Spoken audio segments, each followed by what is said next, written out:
everyone, and welcome back to the Uncle Bandit stream. I hope everyone's doing well and staying safe out there. You know, I'm doing pretty alright today, honestly. I mean, truthfully, I've been, I don't know, just kind of really tired the last few days. I kind of wonder if it's just kind of the aftershock of, like, doing all that streaming I did, during last weekend, I think. But you know what? I'm hanging in there. I'm doing my best. There's a few things I just got to work on. I got to think about, and you know. But yeah, no. Also, things have been going good with my with the tabletop RPG group that I run. So that's been really nice. Things have been going really well with that. And I'm also kind of waiting on a few things that I'm kind of crossing my fingers on. I'm really, really hoping works out. Speaking of hoping things really, really work out, today we are beginning our playthrough of Apollo Justice, Ace Attorney. I had to make sure I got it right. But anyway, without further ado, let us hop back into the Videoverse. Let's go. Now, it has been a hot minute since I've played an Ace Attorney game. I think it's actually been like a couple years, believe it or not. But I am excited. I am excited for it.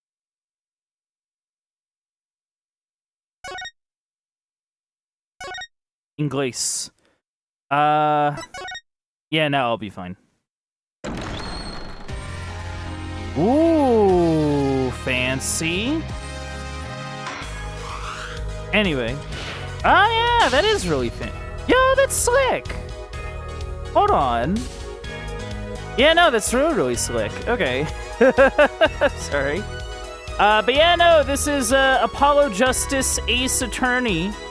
Developed and published by Capcom, originally released for the Nintendo DS in North America, February of 2008.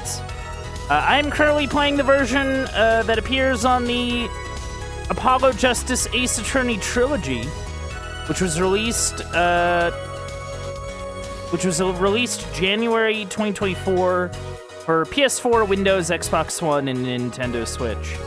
I guess the interesting thing to note is that this version of the game was made using the RE engine.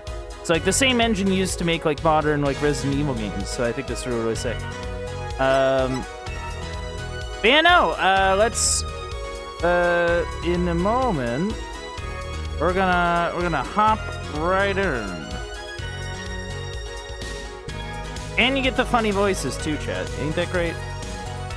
Anyway, let's roll.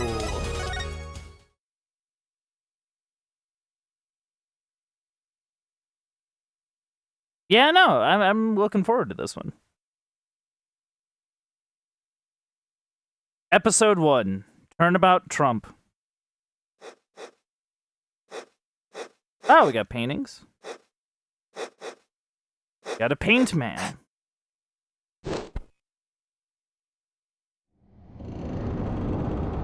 Ooh.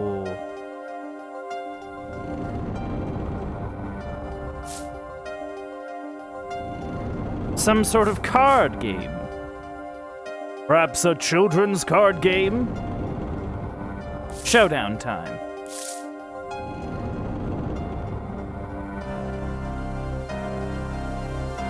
You lose.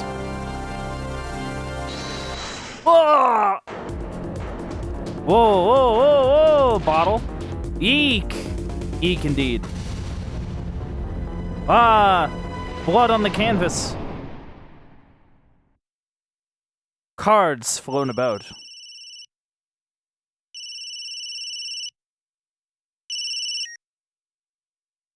It seemed to be in a bit of trouble. Something like that. Dead. Someone hit him.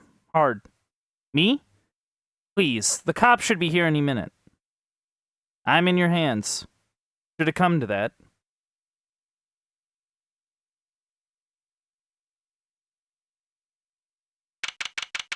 Ah, the good old courtroom. I think they changed the portrait above the couch. Now it's just the judge. Oh yes. Panicked, palms sweaty. I can admit it. I'm nervous. Ah, good morning. Oh, okay. Hello. Good morning, sir. You look tense. You look tense, Justice. Wound up tight. Wound up, sir? No. I'm loose. I'm fine. See? That screeching noise is that your voice? I suppose it's to be expected. Your first trial and it's a homicide. I guess justice doesn't start small, eh? I'm fine. I got up at 5 a.m. to do my Chords of Steel voice workout. I'm fine. Ah, that explains it. I did detect a certain rasping quality to your screech. I overdid it again. As you know, your client today is a good friend of mine. I wouldn't want to let him down, if you get my drift. Drift gotten, sir. I'm all over that drift. As it happens, I dined with him the night of the murder. We can't let this case fall through. Yes. Yes, I'm fine, sir. One more thing. Don't say you're fine quite so much. People might take you the wrong way. Oop. I'll be preparing our case. You might want to introduce yourself to the client. Oh, okay. My name is Apollo Justice. If it isn't clear already, I'm a new attorney. And today is my first trial. Not that I'm worried or anything. The defendant has been accused of murder. My boss wants to help him out, of course. And so do I. I mean, there's no way he did it. Not him, no way. No problem. I didn't... Oh, hello. Hmm? Whoa! Good, morning. You gonna talk? Morning. I'm sorry, I'm looking at him. Beanie. You. Morning.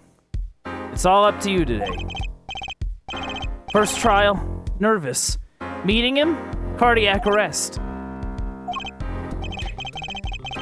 I think I'm supposed to say something. Help? So, you're... fine. I'm fine. Ah. Mr. Fine, is it?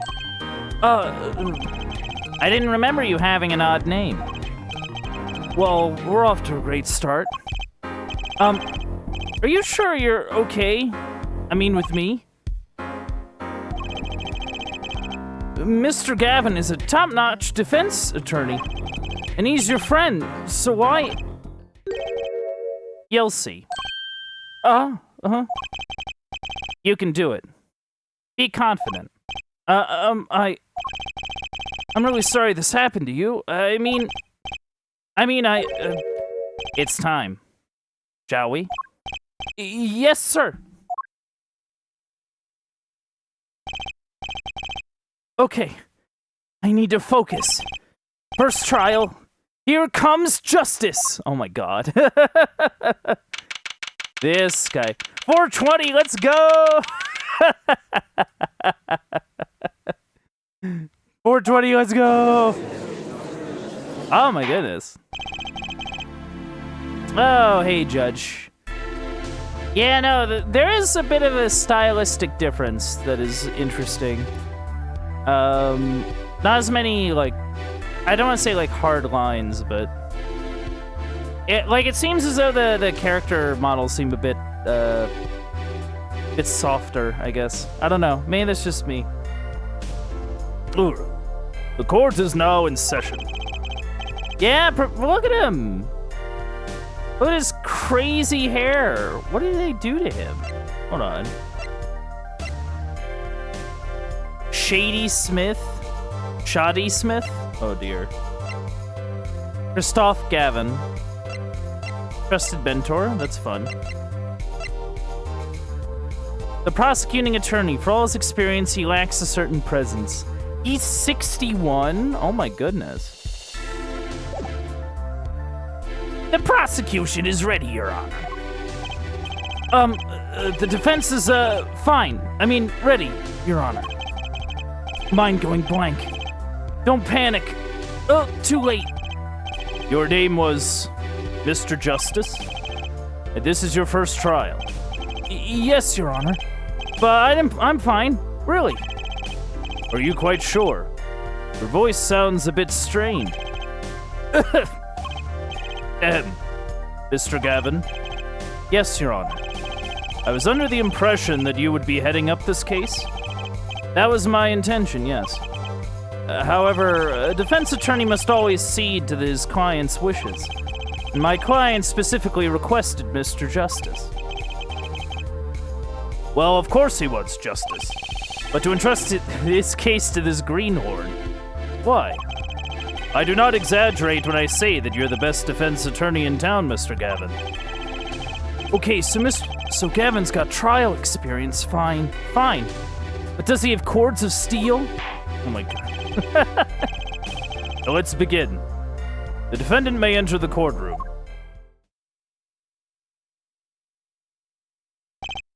Hey. Why are you giving me bedroom eyes? Why you gotta look at me like that? This is truly an unfortunate turn of events. I'm sorry we had to meet again under these circumstances. Long time no see, Mr. Wright. Oh yeah, I was thinking he kind of looked like an updated Phoenix Wright a bit, like an older. What's he doing? Rocking like weird card games in like hoodies and junk? Why aren't you out there lawyering? Where's Maya? Let's put the past behind us, shall we? These days, I'm merely Phoenix Wright, piano player. Oh, he's a piano player. Okay. Mr. Wright, how could this have happened? I won't speak of it further, then. If the prosecution would be so kind as to explain the charges, Mr. Payne. I think I saw you enter this room a fresh attorney, and now I'll see you leave in chains. Ah, Winston Payne. Subtle as ever, I see. Ahem. The crime occurred at the Borscht Bowl Club, a Russian restaurant. The defendant, Phoenix Wright, took the victim, a customer, and he hit him. Wham! On the head. Smack! Killed him cold. A customer at the restaurant, you say? And the defendant, you say he was... The pianist from the club, it seems. Phoenix Wright. The pianist? This is the weapon that took the victim's life. A bottle of grape juice. Ah, yes. The grape juice that comes in a giant glass bottle. Yes. This is exactly what that is. Grape juice is apparently our defendant's drink of choice. Oh, so he's a lush. Okay. Oh, okay. So Phoenix Wright is a drug and a pianist now. I guess lawyering just ain't his bag anymore. Okay. The court accepts the deadly bottle as evidence. Deadly bottle. Ah, yes, the bottle is deadly. Oh, yeah, I guess there's a question. Hold on. Okay, Shoddy Smith is the victim. Died 2 a.m. April 17th. Single blow to forehead. We have... Yeah, cerebral hemorrhaging. Yeah, he got hit in the head and he bled to death in his head. Yeah. 145 and 215. Sub-basement at the Borscht Bowl Club. Yeah, okay, we got the bottle. We got the dead guy. We got the card game. And we have the deadly bottle. Oh, okay. Yeah, this is in the some of the last missions of the last, I think, Ace Attorney game, or the last Ace Attorney trilogy game, the one with Phoenix Wright. Yeah. Grape juice. How long has it been since I drank grape juice? Apparently, it's Mr. Wright's favorite drink. Wonder how well it goes with borscht. Yeah, because it is a Russian restaurant. The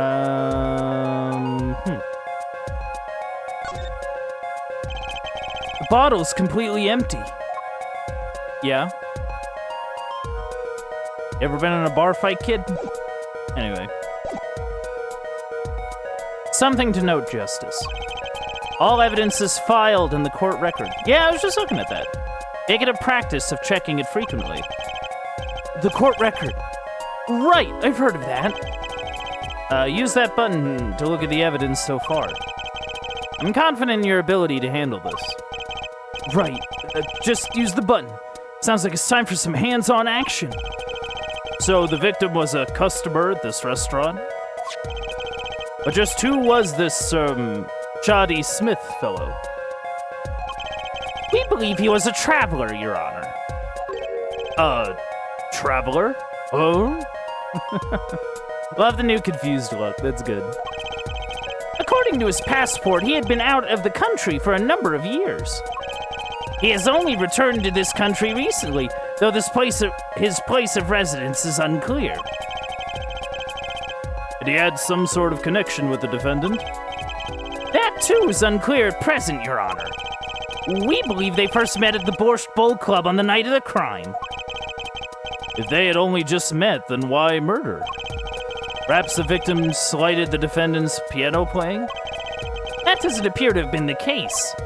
No, the motive had nothing to do with the defendant's lack of playing skill. At least not piano playing. I'll let this photo explain what I mean. As we can see, a game of poker was in progress at the scene of the crime. Wait a second. Isn't poker gambling? That's a crime in and of itself. Whoa, right, this is not Japan, right. This, I don't know, are we in Japan now? Or is this still California? I don't know. But yeah, no, gambling is big illegal in Japan, technically. At least when this game came out, originally. Indeed, it appears our defendant has fallen to become the basest sort of criminal.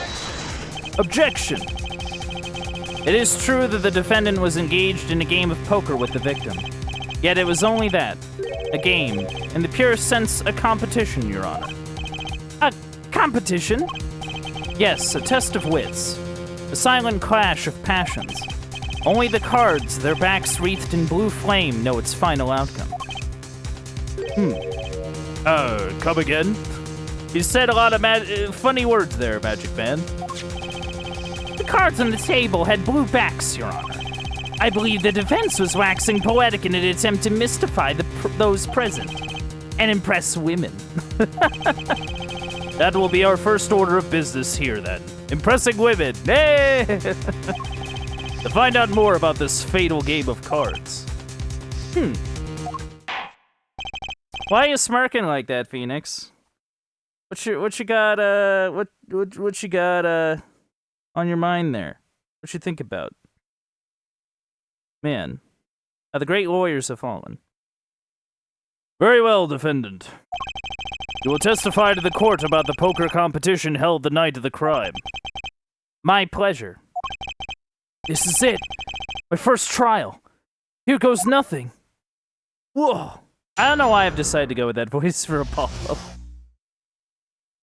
The competition. Okay. I am a pianist by trade, yet I can hardly play at all. Oh, well, that's great. My real job is to take on interested customers over at the poker table. The room where we play and the competition in there are the club's main attractions. The rules are simple. You play a game of poker using 2 decks of cards. That's all it is. A game. and her customers are happy.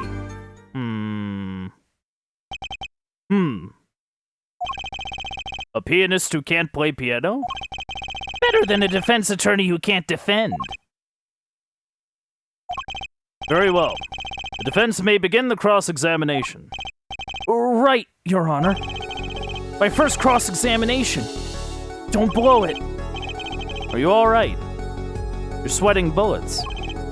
Bullets? Where? It's a figure of speech, Justice. Your voice sounds strained and raspy, too.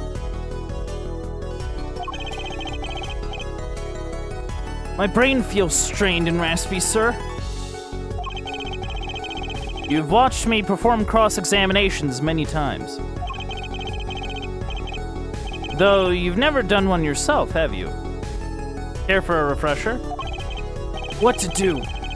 Should I ask Mr. Gavin for a refresher course in cross-examination? Sure, it's been a hot minute. Better safe than sorry, especially this early in the game. Aha, very funny.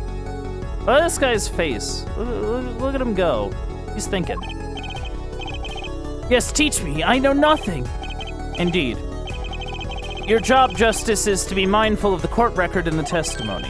Look for inconsistencies in the testimony with what the court record tells you. When you found an inconsistency, that's when you present the conflicting evidence with the court from the court record. But I didn't hear anything strange at all in the testimony just now. A good sign that you need to press the witness for more information. Press? Don't let the fact that he's a remarkable man hold you back. Get more information. But isn't Mr. Wright my client? Well, think you could do it? Yes, thank you, sir. I think I could do it. I think you'd better, or we're going to have a problem. Just remember, find any inconsistencies, any lies in the testimony, and reveal them to the court. That is cross-examination. Learn it, know it, do it. Inconsistencies? Lies? Phoenix Wright? As if. Phoenix Wright would never lie. It's up to me to prove it. The defense may begin the cross-examination.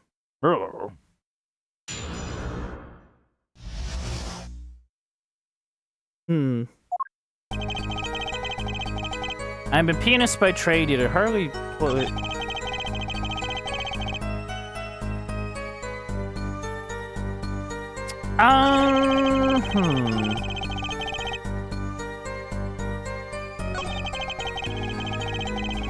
on. Club's main attractions. Play a game of poker. I guess you use 2 decks to prevent cheating, maybe?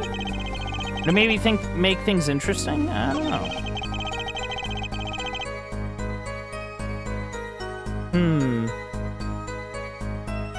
I think I'm gonna press on this. I'm curious. They pay you just to play poker? Yeah, that is kind of odd. That would seem to be the case. I am a professional, after all. Do I detect pride in that statement? It's just hard for an honest, hard-working member of society like me to imagine. God, he sucks. Yes, your imagination was always a bit limited, Winston. What? Where? I played poker for 7 years in that little room, and I've never lost once. What? You see why the customers come now? Defeat the undefeated poker champion. It's quite a draw. That is, I'm quite a draw. Wait, you've never lost once? Not even one time? As I said, I'm a professional. He's played poker for 7 years and not lost once? Is that even possible?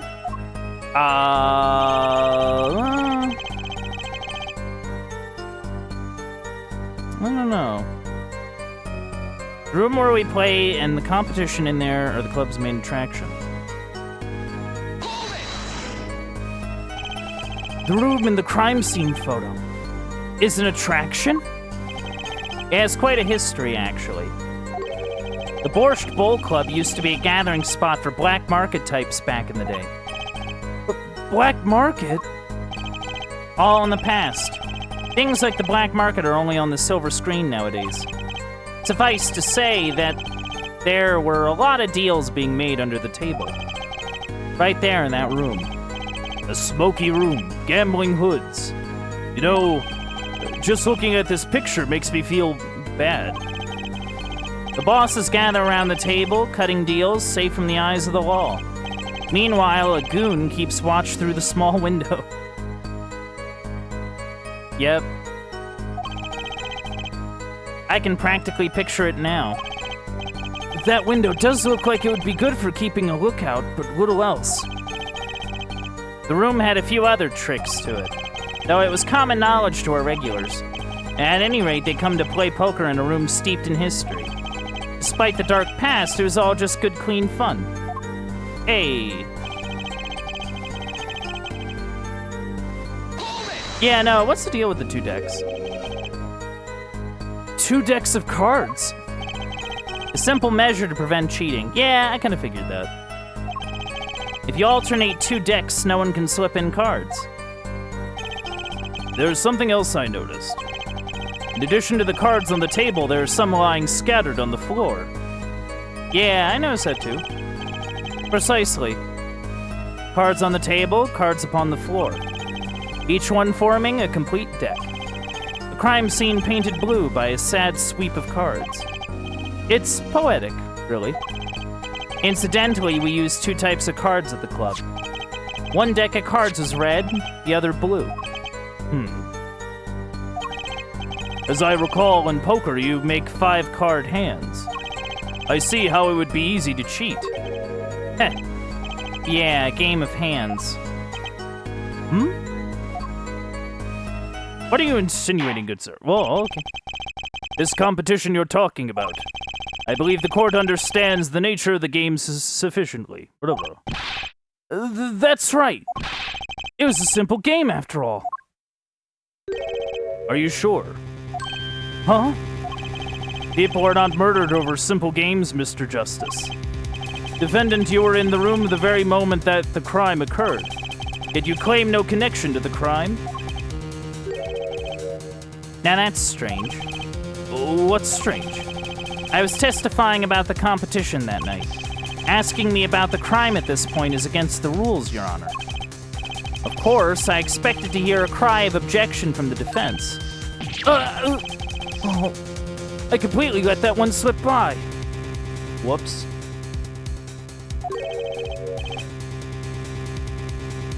Don't despair yet, Justice. Sir? Right? There's something I'd like made clear. Namely, your connection to the case at hand. I'd like to hear it from you. Sure, why not? Very well. The defendant will amend his testimony. Just one little press, and I've got myself a whole new testimony. I pled silence regarding the murder, but I will say I never touched the murder weapon. Hold on.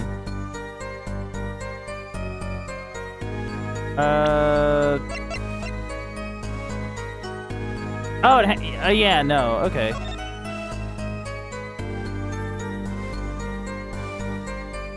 You know, for something that has his fingerprints all over it, there's no real evidence that of that.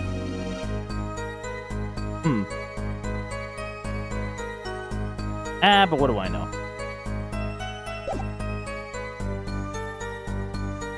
Yeah, we'll present it here. So you say you didn't touch the murder weapon? This grape juice bottle? Right? Right? So I said. Something the matter, Mr. Justice? Too bad our new defense attorney never learned how to play dumb. What's this, Mr. Payne? I examined the bottle in question, you see. And it was covered with the defendant's fingerprints. Objection! No need to shout, Mr. Justice. I can hear you just fine.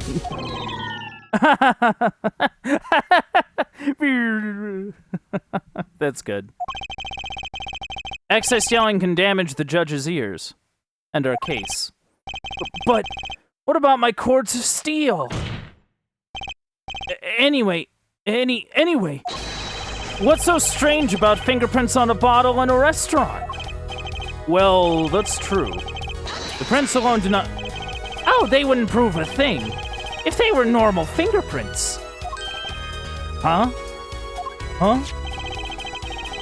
But the fingerprints on the murder weapon were upside down. Upside down? What does that mean? It means he was holding the bottle inverted, and there can only be one reason for that. I was using it as a club.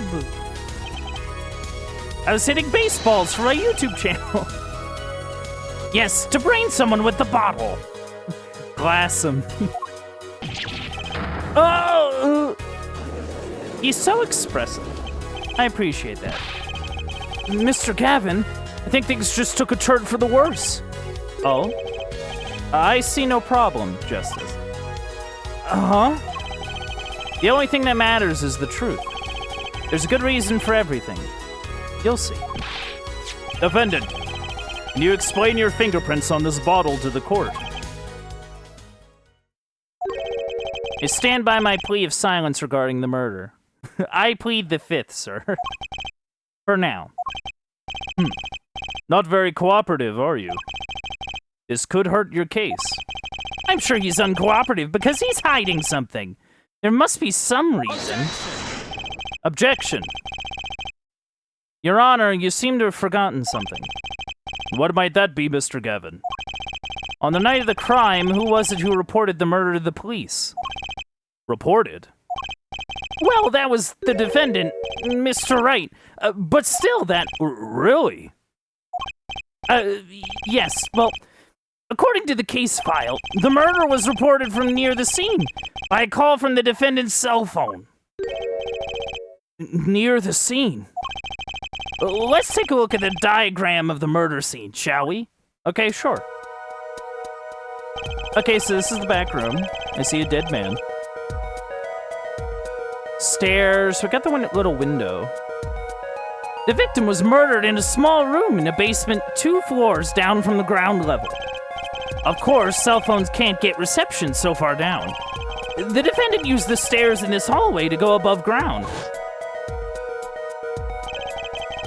The call came from the first floor of the restaurant. I see. And this is the phone that made the call? It's a phone! Used by the defendant. Okay, we got Wright's cell phone.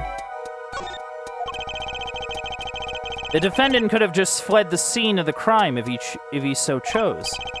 Yet he fulfilled his duty as a citizen and reported it to the authorities. And you claim he is being uncooperative? Nice save, Mr. Gavin. I'd better not waste this. I think the prosecution has toyed with our client enough for the time being. Toyed? I assure you, no one is more serious about... What was it you said? The defendant was in the room the very moment that the crime occurred. How can you possibly know this? That's a good question. How indeed? The answer is simple, Your Honor. The prosecution has a decisive witness. You're as good as they say you are. So someone else was in the room the night of the crime. That must mean they witnessed the crime. Everything up till now has been a warm-up, Justice. Are you ready? Are you ready? Very well. The prosecution may call its first witness to the stand. Oh, hello. The witness will state her name and profession. Oh, hold on just a moment. Where's the witness? Where is she? I surmise that she has been frightened by the defense's demonic-looking horns. So I used a little hair gel. Relax, people. Come on. Have no fear. If any horns point in your direction, This court will cut them off. Ah! You are sure? I swear it on my gavel. Please, come out. Isn't violence against hair a crime, Your Honor?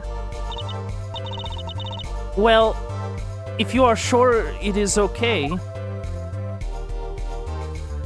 Oh, shy thing. Now, the prosecution... Wait a minute. Would the prosecution care to explain the witness's, paraphernalia? Yes. She is a professional, Your Honor. Those are merely the tools of her trade. I'm sorry? Like, is she like a... I'm assuming she's like a waitress. I don't know what the camera is for, though. And that would be... My name is Olga Orly. Olga Orly? Okay. I am employed as waitress in Borscht Bowl Club restaurant. Then, why the camera? Of course, it is my pride to serve borscht that is naming restaurant. But I also perform, how it is said, other service. I take it one of these other services is taking the customer's pictures? Da. Like, for example, this one. Oh, wait, no. Oh, that's on the first floor. That doesn't prove anything. Well, I guess it proves that they talked, but like... Oh. Man. That's... the defendant? Indeed. On the night of the murder. Man in white hat is one who has gone kaput. Indeed. That is the victim.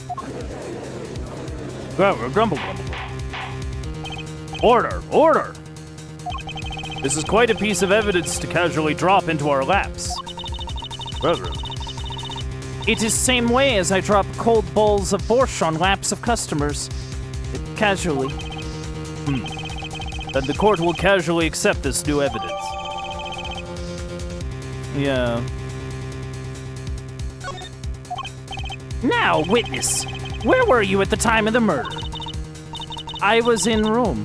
The hideout, we call it. The hideout, like it's hideout. Okay. Excuse me?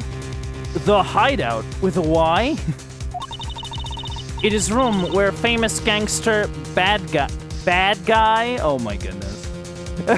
He's literally just called bad guy. It is room where famous gangster bad guy was arrested. Is room where murder took place. What? Your look of utter surprise. It is lovely. I will post by courtroom door later for you. Photos will be numbered, and you will write which ones you want copy of. So there were 3 people in the room at the time of the crime. Wait, hold on.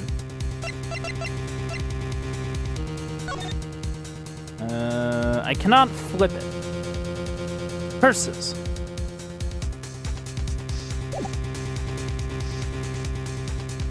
Hold on. Well, let's take a look here. Yeah, we got the bottles. We got the restaurant. We got, borscht and some sort of, bread. Yeah, no, they're talking... Yeah, they're talking to each other.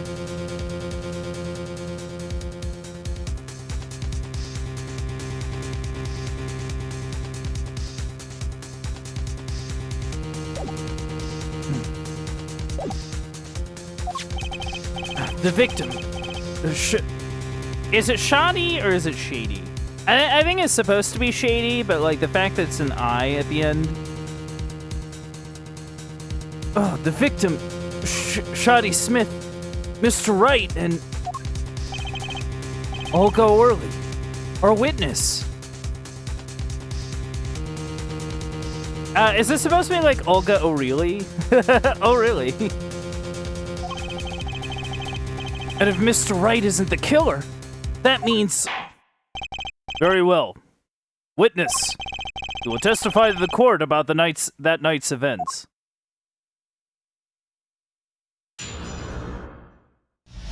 Okay. That fateful night. That night, a customer asked me to deal cards for game. It was cold. Both players played with hats on, duh? The victim, he plays whole time with his hand on locket at his neck. Then last hand is done. But something terrible has happened, duh. That man flew at victim and is strangling him to death.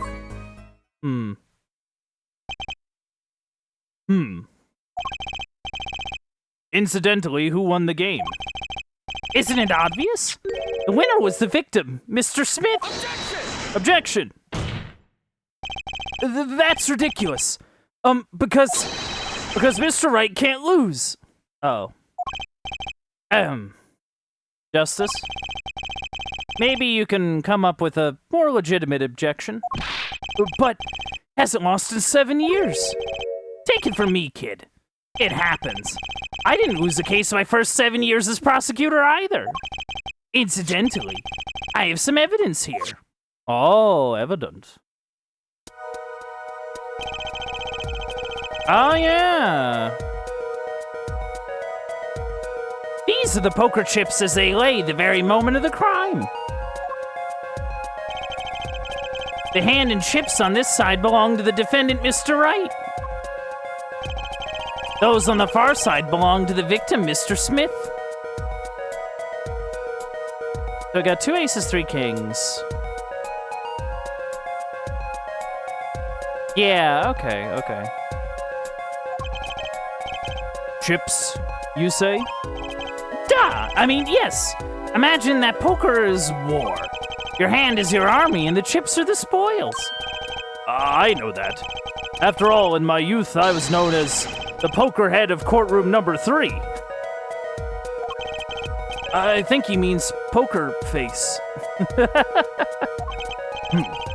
Looking at this picture, it does seem that most of the chips are on the victim's side of the table.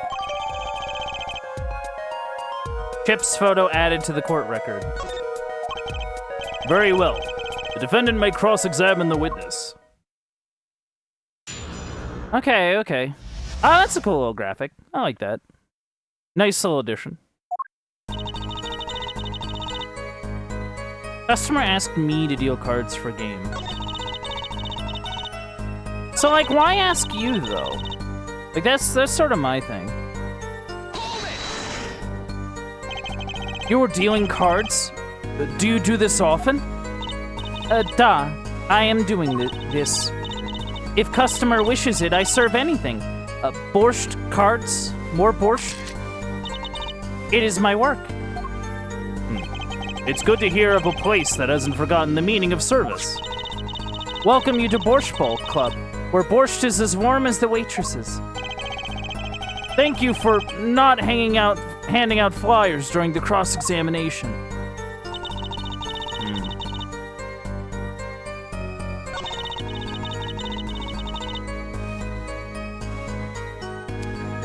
Can I check this photo? So, like, where is it then? You know what I mean? Because, yeah, I do not see a locket in this photo. Oh.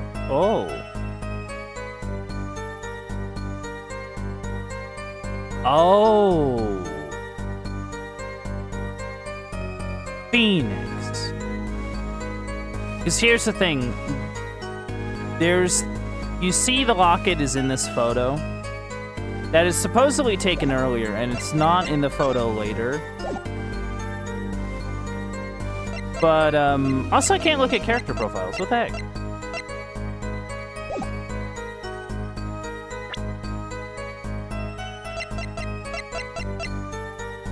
Yeah, I can't seem to. That's weird.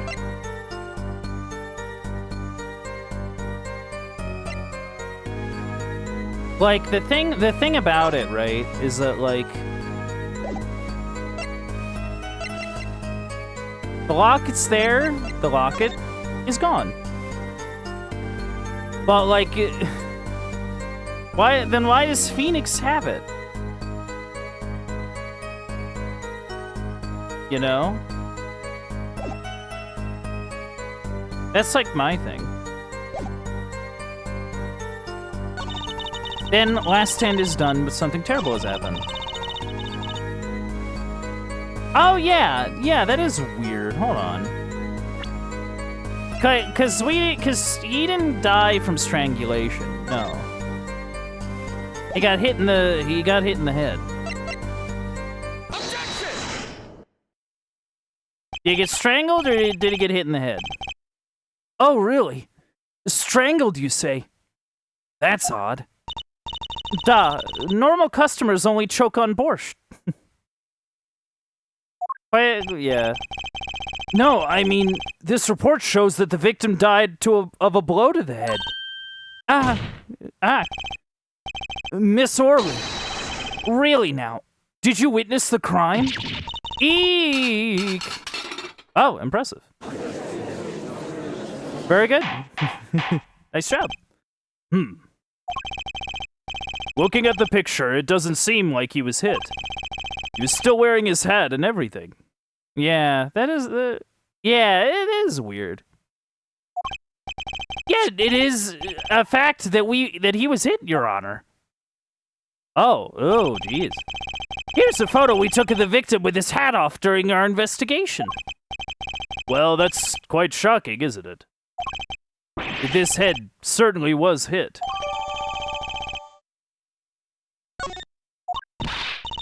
But I haven't seen it happen. The defendant, he lunged at victim. His neck. Oh, really, Miss Orley? I think I've caught you in your own lie this time. Justice. I admire your enthusiasm, but perhaps you should think this through once more. What do you mean?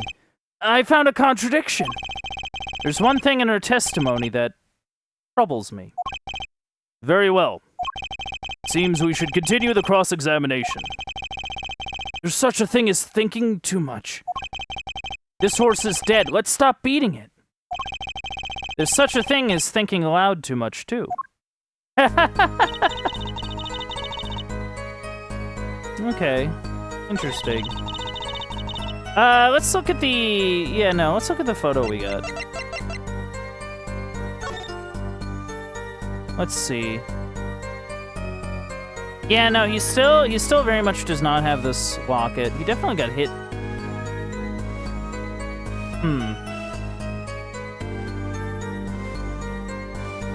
Yeah, I'm guessing that's sort of like a mark?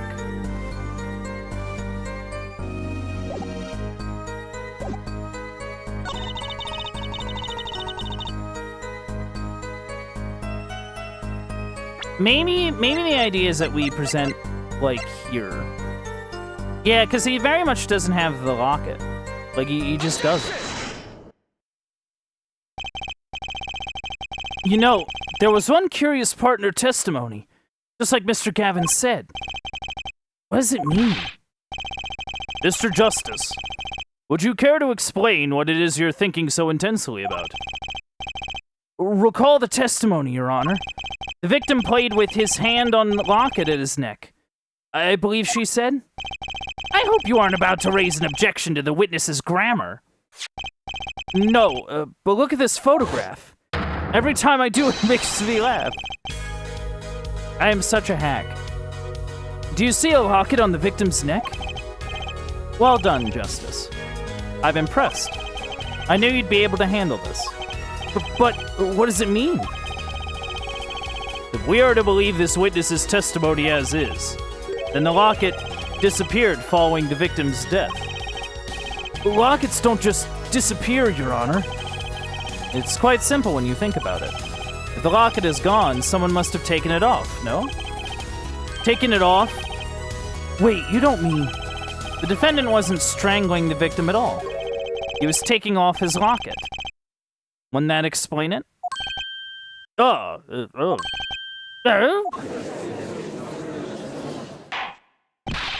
Defendant, what do you have to say to this?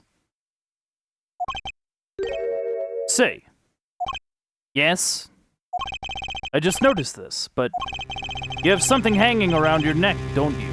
Yeah, it is just the locket. Phoenix, what are we doing? Do you want to go to prison? Oh? You mean this? Yes, it's a locket with a photograph inside. A photo of my daughter. Your daughter? You have a kid? How? I didn't think Capcom protagonists, like, did that. Come again? Mr. Wright, you have a daughter? He confirmed it at the time of the arrest. The picture in the locket is indeed Mr. Wright's daughter. Wait, then why the heck did Shoddy here have the locket, though? Why did he have it? Why was he wearing it? So Mr. Wright has a locket, too? Why don't I buy that this is just a coincidence? Well, no. If the results of this poker game led to the murder, perhaps we should hear a bit more about the outcome of the game. Further testimony won't be necessary. It's clear the defendant lost. Badly. Oh.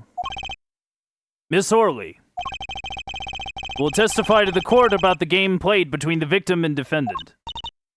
Da, indeed.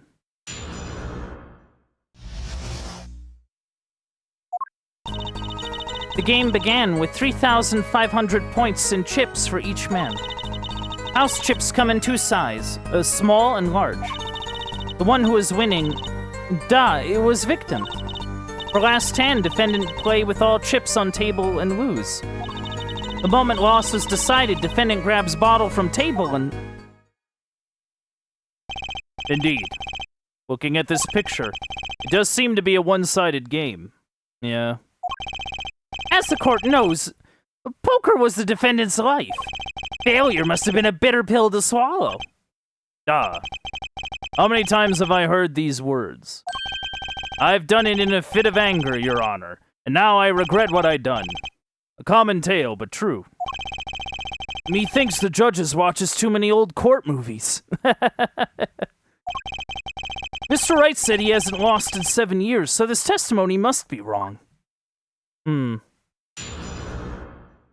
Oh. Okay, so the game began with that many points. We have large-sized chips and small-sized chips. Oh, yeah, no. Yeah.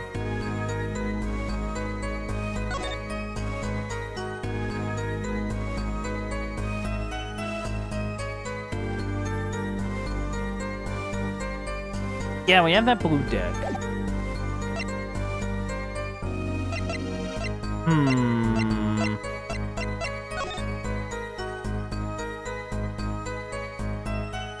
Oh, hello.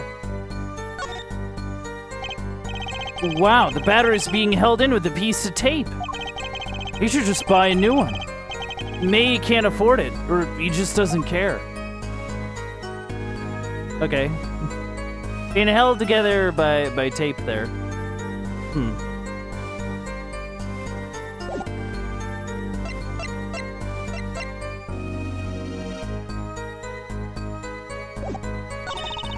The one who was winning, it was the victim. Last hand, defendant played with all chips on table and lose. He loses, and he just kind of does that.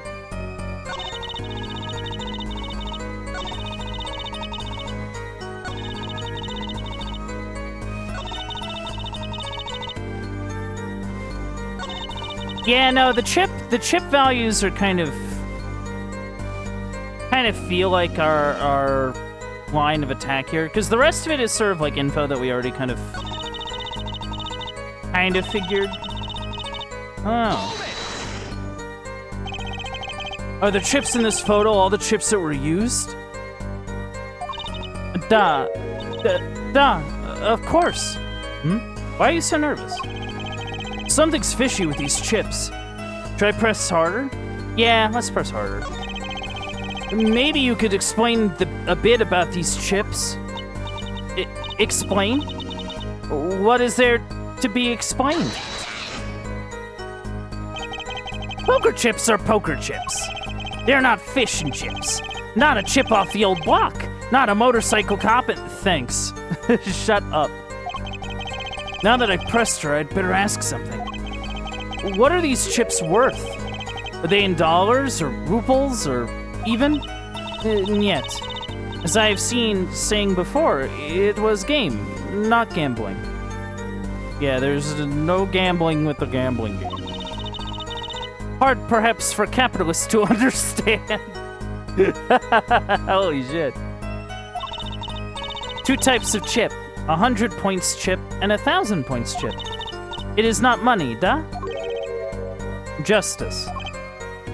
Sir, don't you find her comment interesting? Well, yeah, he called me a capitalist. I mean, that's rude. In more ways than one, sir. I'd have it added to her testimony myself. Well, does the defense want the witness to add to her testimony? Yeah. Yes, I do think this deserves further scrutiny. Add it to the testimony. Wish I knew where I was going with this. Wish I knew. Very well. Witness, if you would be so kind. Da, Your Honor.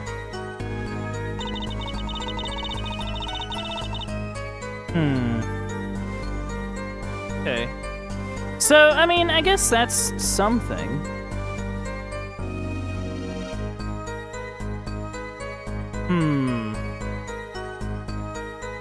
Okay, so we have 100-point chips and 1,000-point chip.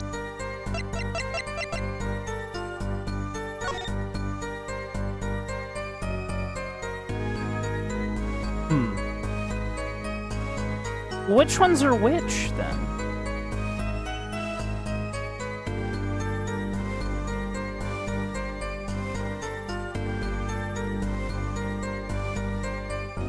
Hold on. Well, let's... I'm doing some math in my head. Don't mind me.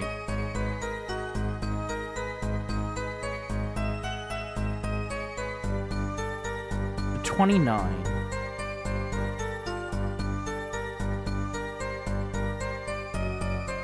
Or 1?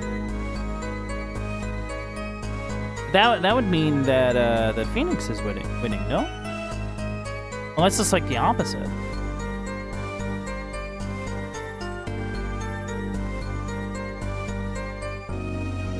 Oh, maybe that's the deal. Okay.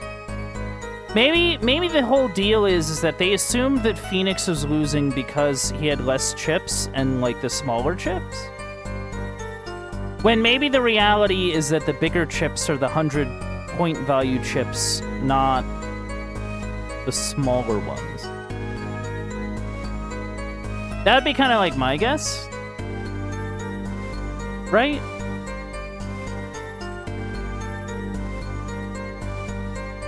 Unless it's like, hold on. Unless maybe that's not the deal. Maybe it's more like... Well, no, because it would make more... I feel like it would make more sense for the bigger ones to be bigger, right? Like, the bigger ones having more, like, value.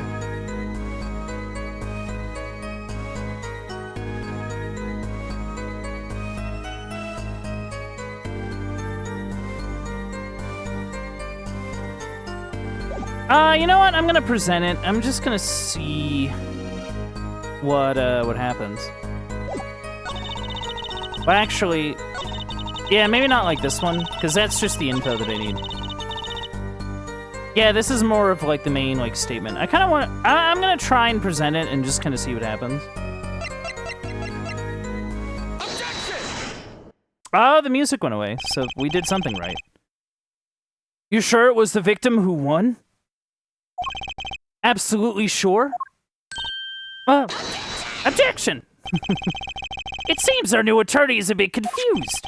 A glance at the picture is enough to tell you who won. If you're not in kindergarten. Just for safety's sake, could you explain the problem to the court? Of course, Your Honor. In this photo, I see small chips and I see large chips. Tell me, which were worth 1,000 points? Why, the big ones, of course. Duh. Oh, I thought so too. But then the totals don't add up. Yeah, yeah, okay. The totals? Yeah, because you said there was 7,500. Yeah, and if you count the big ones, right? Yeah, if you count the big ones, then it's like 3, 6, 9, 10. That'd be like over like 10,000 points, which we already know. Like they didn't start with. Yeah. Let's review what the witness told us. Each man started with 3,500 points and chips. Yeah. Okay. So it was more like 7,000 chips. Yeah, 7,000 points. And the combined total value of the chips was 7,000 points. Yes, my calculations are correct. Let's see, 3 plus 1, carry the 5. They are, Your Honor. Now, look at this photo that allegedly shows all the chips. If the big chips are worth 1,000 points, and the small chips are worth 100, and you add them up, how much is it?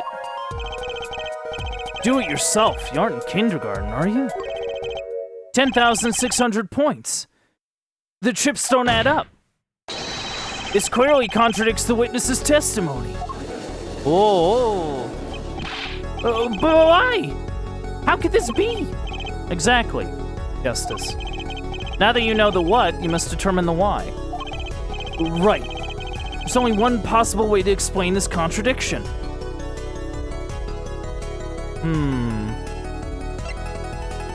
Starting points were wrong, chip count was wrong.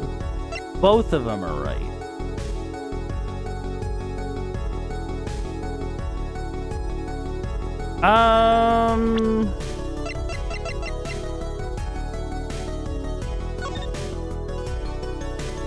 Yeah, and then it's like 1,000. Yeah, if you did it like that way, yeah. If you do it like the other way, then you know the chip count would be, the starting points would be right.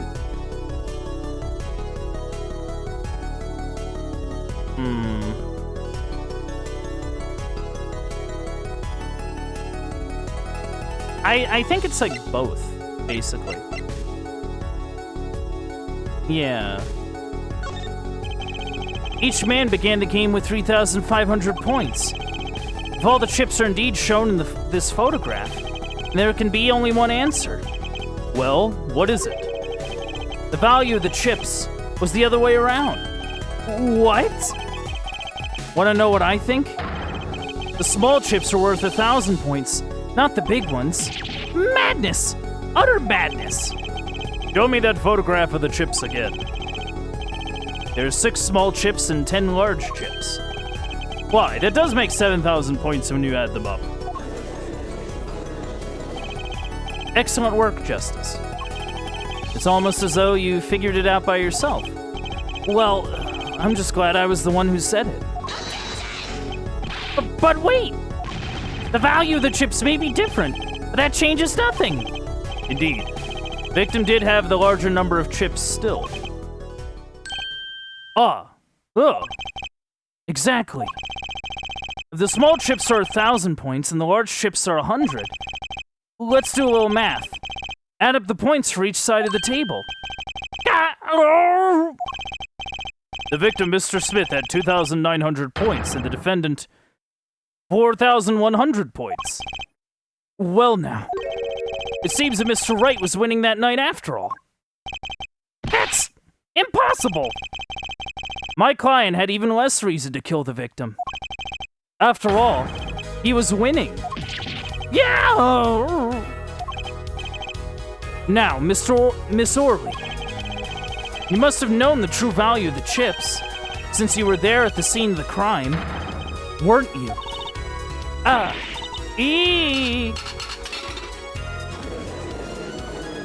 Man, she just does the Spider-Man thing. It's great.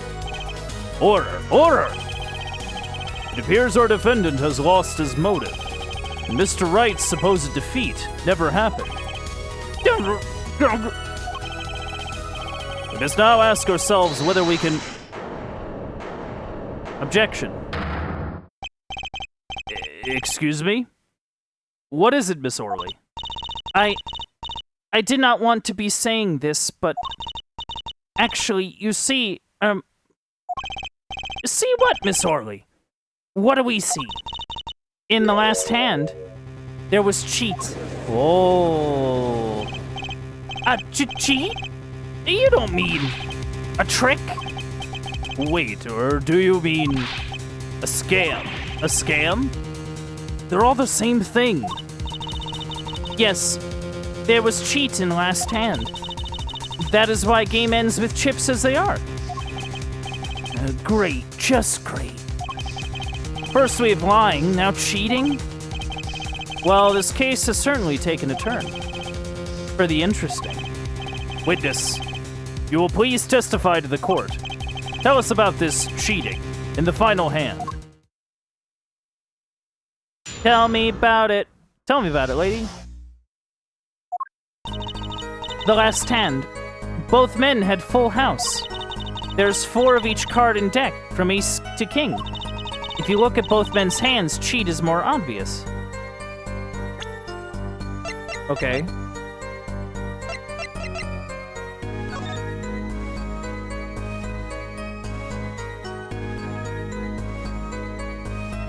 No? No.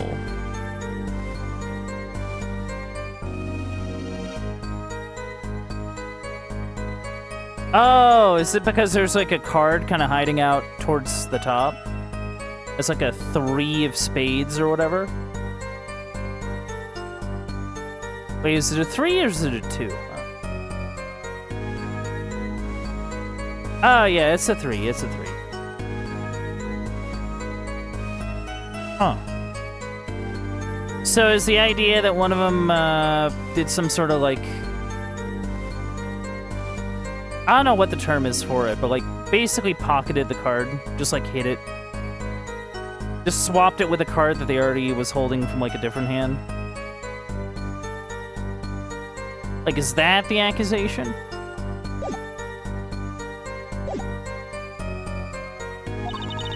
The next moment, game becomes argument, duh.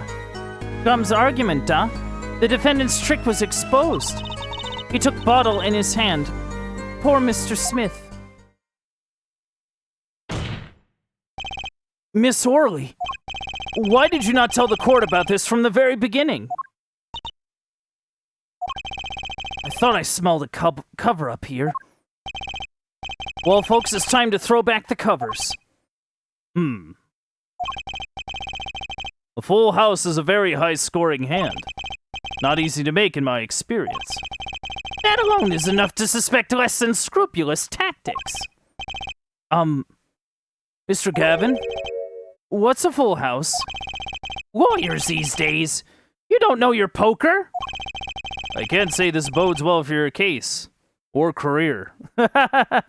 Hey, people are allowed to not know how to play poker, I'm pretty sure. What is this, some kind of secret court poker ring? Justice. You know the terms 1 pair, 2 pair, and 3 of a kind, yes? Yeah, no problem. 2 cards of the same number make a pair, and 3 makes 3 of a kind. Good. Now picture a hand with 1 pair and 1 3 of a kind. That's a full house. That doesn't sound very easy to make, does it? You can see each player's hand in this photo. I mean, honestly, like, flushes tend to be harder to make, as far as I'm aware. You can see each player's hand in this photo. Wow, they both have full houses. We forget there's an easy way to make a full house and go undefeated for 7 years. You cheat. The defense may cross-examine the witness. If you did cheat in the last hand, That still leaves one important question. Mr. Wright lost that hand. Who's ever heard of a professional con man losing when they cheat? Oh, yeah, that is true. Because basically, if they have the same hand, right? Yeah, if they... Yeah, because if they have the same, like, hand, if they both have full houses, it goes to suit. It goes suit high, so, like, yeah. So the kings would have won anyway. Yeah, no, that's kind of... Huh. Interesting. Interesting. Both men in full house. There's 4 of each card in the deck from ace to king. Okay, this is, like, very vague, Olga. Yeah, I'm gonna press this. This seems really vague. How is it clear? Well, the defendant, he played a 5th ace. A 5th ace? How? I see 4 aces. I don't... Okay, explain. 5th ace. I still remember both hands very well. Mr. Smith's hand has 3 aces. That's not right. No.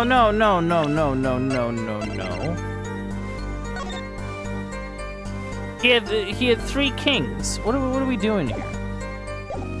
And Mr. Wright's 2. Obviously, cheating was afoot. Or perhaps I should say, a hand. Your Honor, perhaps this can be added to the testimony without Mr. Payne's joke? Very well. The witness will add this detail to her testimony, please. Yeah, no, that's distinctly wrong. Objection! Madam, did we learn how to count? It appears the witness is mistaken. Mistaken? But my name... In all fairness, easy mistake to make in this world. Look, this piece of evidence clearly contradicts what you said in your testimony. That's the photo of the chips, is it not? Justice. Perhaps you ought to explain your point in a way that the judge can comprehend. In other words, use your finger to point out your point. Yes, please point out the contradiction in this photo. What particular point contradicts the witness's testimony? It's the hand.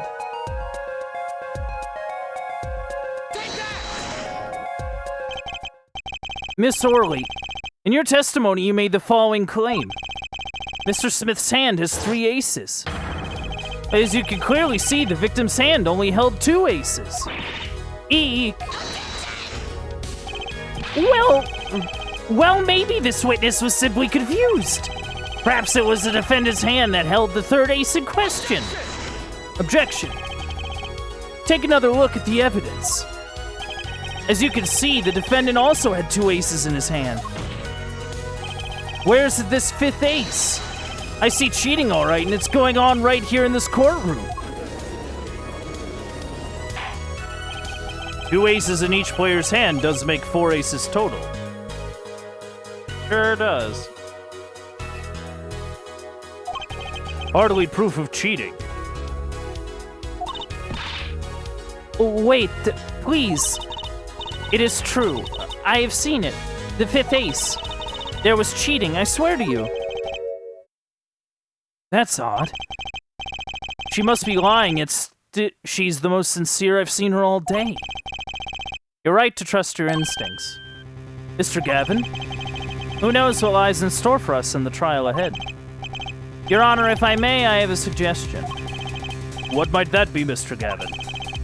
If you don't mind. Perhaps we might examine the actual cards. The cards? Mr. Payne. Yes? The players' hands that night were set aside as evidence, were they not?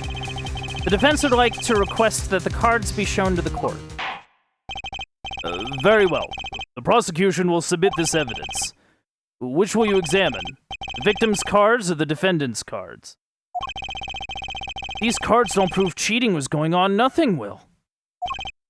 Now, which of these hands is more suspicious?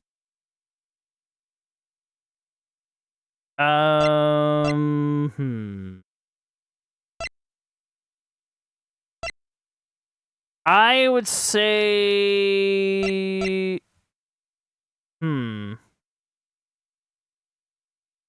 Let's do like the...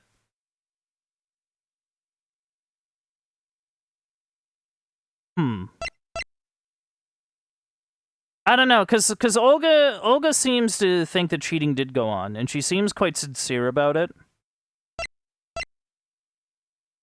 And like her account of the victim's hand is inconsistent. So maybe we check the victim's hand? It was the victim's hand that changed over the course of the witness's testimony. The defense requests time to examine Mr. Smith's cards. Very well. Mr. Payne, if you would. Very well. Okay. Well, time's a-wasting. Get to it, Justice. Yeah, let me take a look. Do-do-do-do-do. Oh, okay. Yeah, okay, so that's interesting.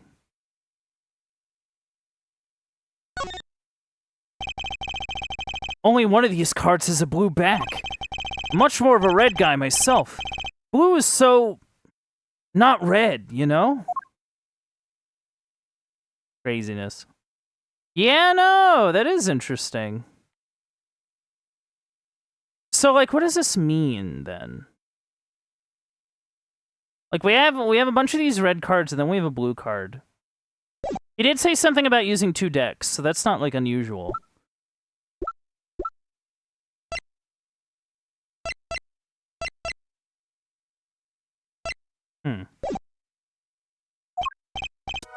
Yes, sir.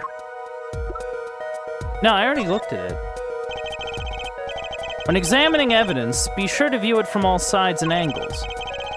Yeah. I already figured that out. Okay, let's do this. The card backs are red. For some reason, I thought that they were using blue cards in that final hand.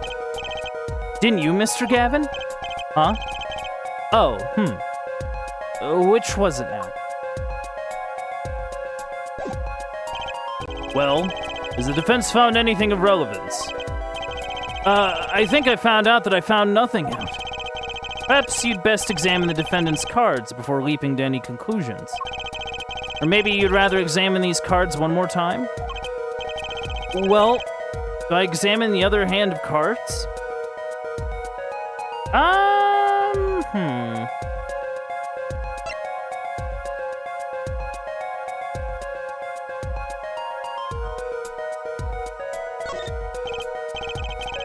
Hold on.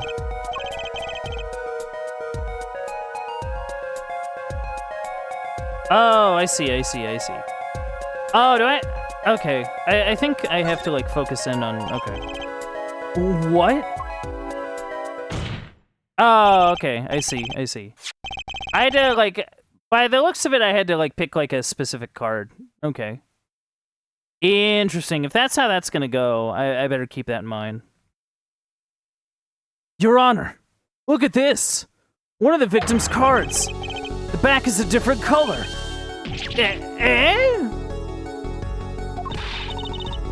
That's impossible! But I put that card in Wright's hand. Oh... What was that, Miss Orley? No, yet. I merely said, I have Your Honor. Mr. Gavin, yes? Tell me, what is the easiest way to cheat at poker? To cheat? I'll tell you. One merely needs a friend. A comrade, shall we say. The dealer. Wait, so you mean this witness, Miss Orley? She's the cheater. A professional, I'd wager. Yeah. Order, order, order. Focus, Justice. Time to take advantage of her. I mean, of her mistake. Apollo, come on. You're better than that. Your Honor, please recall the testimony we just heard. That's impossible. But I put that card in Wright's hand. Ergo, Miss Olga Orley conspired to cheat, not with my client, but with the victim, Mr. Shoddy Smith. Oh! Ooh.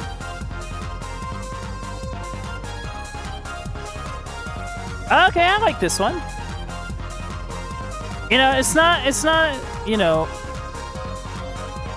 I mean, the turnabout music is gonna be, you know, classic. It is kind of like a remix, a little bit. Recomposition, I don't know. Not only did she cheat, she cheated poorly. Therefore, it's not hard to imagine an altercation between her and the victim. What? Wait, you don't mean... The defense isn't accusing the witness, Miss Olga Orley, are you? Time for justice! There were 3 people in the room at the time of the incident. And if Mr. Wright isn't guilty, that means... I am.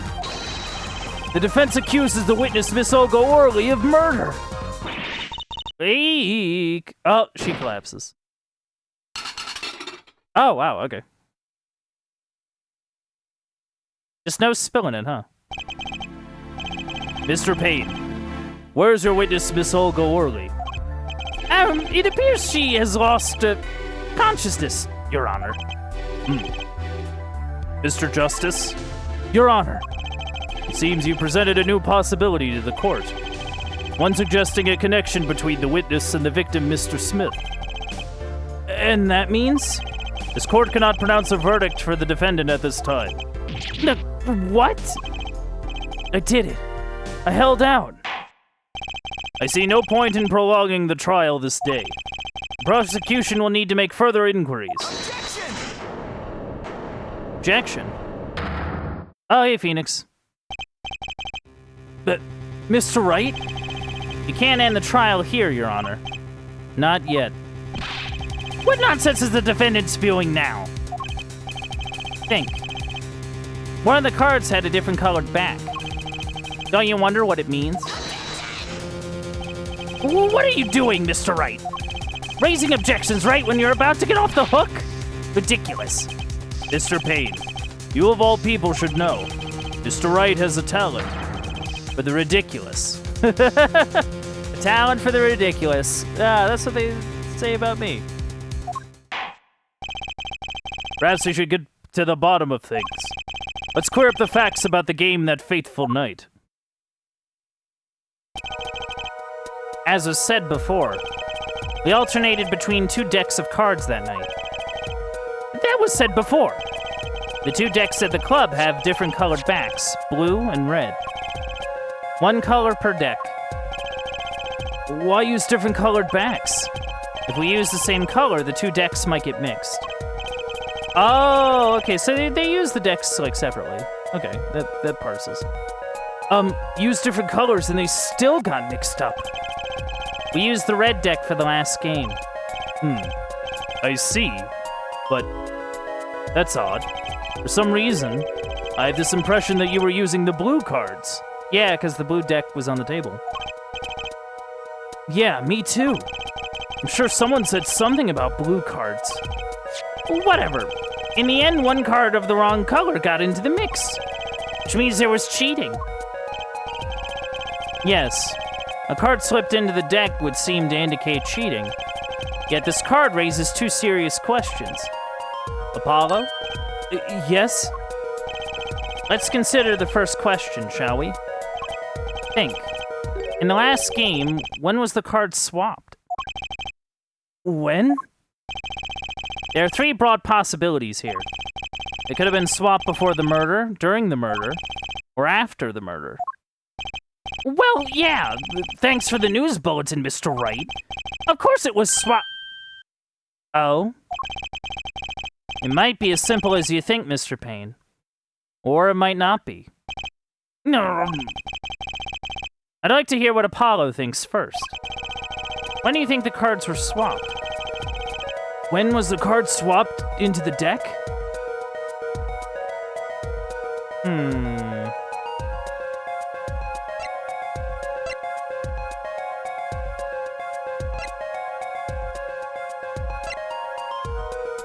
Well, like, the thing is that, like, during, like, before...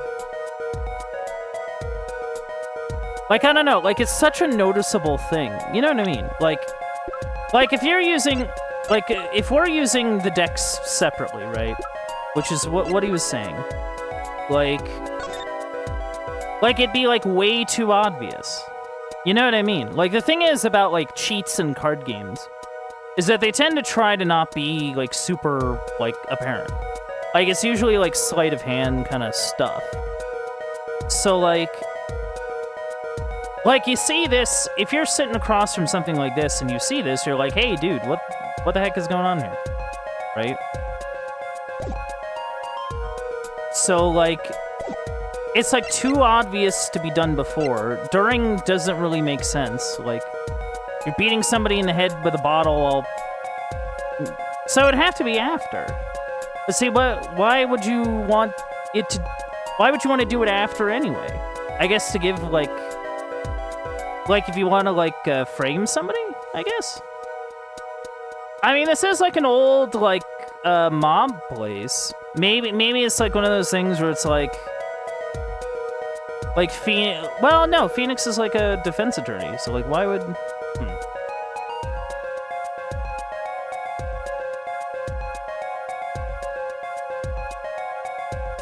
I'm gonna go with after, just because, like, that makes the most sense in my head. Perhaps it happened after the murder? Also, yeah, Phoenix also interrupted Payne when I think he was about to say before. No. I do like this kind of questioning music, though. This one I actually really like. Just kind of like listening to it. It happened after the murder, yeah? What's that? Ridiculous. What's the point of cheating after the hands have been shown? That's silly. Objection. Yes, but tell me, how do you swap cards during the game? I take silly over impossible. Take it from me, son. There's a lot of silly in this world, but very little impossible. Oh. Even when the backs of the cards are a different color? If you pulled that during the game, you'd be caught in no time. Oh, yeah, no, that's what I was saying. Quite true. That would mean that the blue card in question was swapped after the hands were shown, after the murder. Okay, this is going past silly and straight on to crazy. I ask again, what's the point of cheating after the game's over? Who would do that? Who indeed? That's one of the mysteries before us. There's another? Yes, a simple yet decisive question must be asked. Who swapped the red card for a blue one? Who? The game and the murder is done. Victim is dead. Only two remain in the room. Alive, that is. The defendant, Phoenix Wright, and our witness, Olga Orley. Okay, so who was it that swapped the red card for a blue?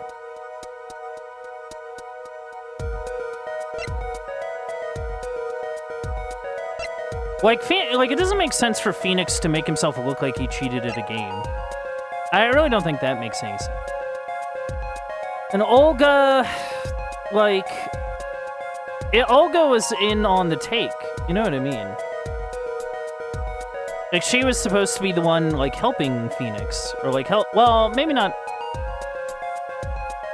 No, not necessarily helping Phoenix, no.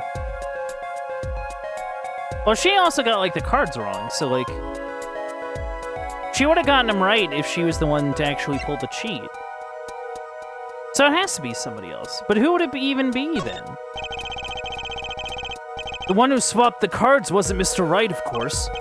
And, well, it doesn't seem like it could have been Olga Orly either. What are you suggesting? It's hardly a logical conclusion, I'll admit. As the defense, I think it only makes sense for you to name Miss Orly at this point. Yes, I know. But she was the one who dealt the cards, right? I just can't believe she would make the mistake of swapping the wrong color card. But if the card was swapped during the game, it'd be obvious. Yeah, it would be obvious. Something you'd like to share with the court, Mr. Wright? Oh, my apologies, Your Honor. I was just thinking how much fun all this is. Fun? How about confusing? I've no idea what the defense is claiming, Your Honor. If the one who swapped the cards wasn't the defendant, and it wasn't Miss Orly, then who was it? Yeah, well, that is the question, isn't it? Precisely. Huh? I believe we're about to see this case take a new direction. A new direction? We'll find that indeed, after the murder. Someone swapped one of the cards in the victim's hand. And that someone made two critical mistakes. I'm sure you're going to tell us that the first was swapping the wrong color card, because the one who did the swap didn't know two colors of cards were being used. The other mistake was the number on the card. Right. The person replaced the fifth ace with a king. I'm sure whoever swapped it wasn't expecting there to be a fifth ace after all. All they knew was the game had been won with a full house. So they picked up a king from the table and swapped it in. But there's one problem. According to our case record, this person doesn't exist. True. Not until now. But you have to admit the possibility of a fourth person. Though it's more than a possibility. There was someone else there that night at the scene of the crime. Wow! Wow! I believe the judge spoke truthfully earlier. You do make trials ridiculous, Mr. Wright. Ridiculous. This trial has proceeded on one central assumption. Namely that at the time of the incident there were only 3 people in that room. I believe this new evidence, shall we say, overturns that assumption? The problem is that you chose to conceal this information from the court. I suppose that is a problem, yes. Court is adjourned for a brief recess. Mr. Gavin, I'll see you in my chambers during this recess. Certainly, Your Honor. Very well. The trial will resume in 20 minutes. Oh, okay, we're just moving.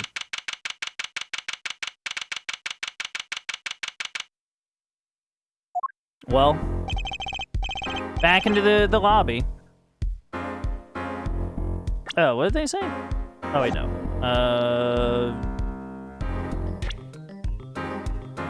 Yeah, 11:52 a.m. District Court, Defendant Lobby number 3. It's 4:20, baby! That was quite unexpected, Mr. Wright. To suddenly claim there was another person at the scene of the crime like that. I must ask, is it the truth? Well now, I think you would know the answer to that. Being mysterious, are we? Sadly, I've no time for mysteries. I'd only ask that you leave the defending to your defense in the future. Otherwise, I cannot guarantee the outcome. I see that you haven't mellowed out one bit, Kristoff. Justice. Yes, sir? The judge has summoned me to his chambers, so carry on without me. You did well, Apollo. Can I ask you something? Sure. That locket you wear, is that really yours, Mr. Wright? Ah, you're wondering about the victim's disappearing locket?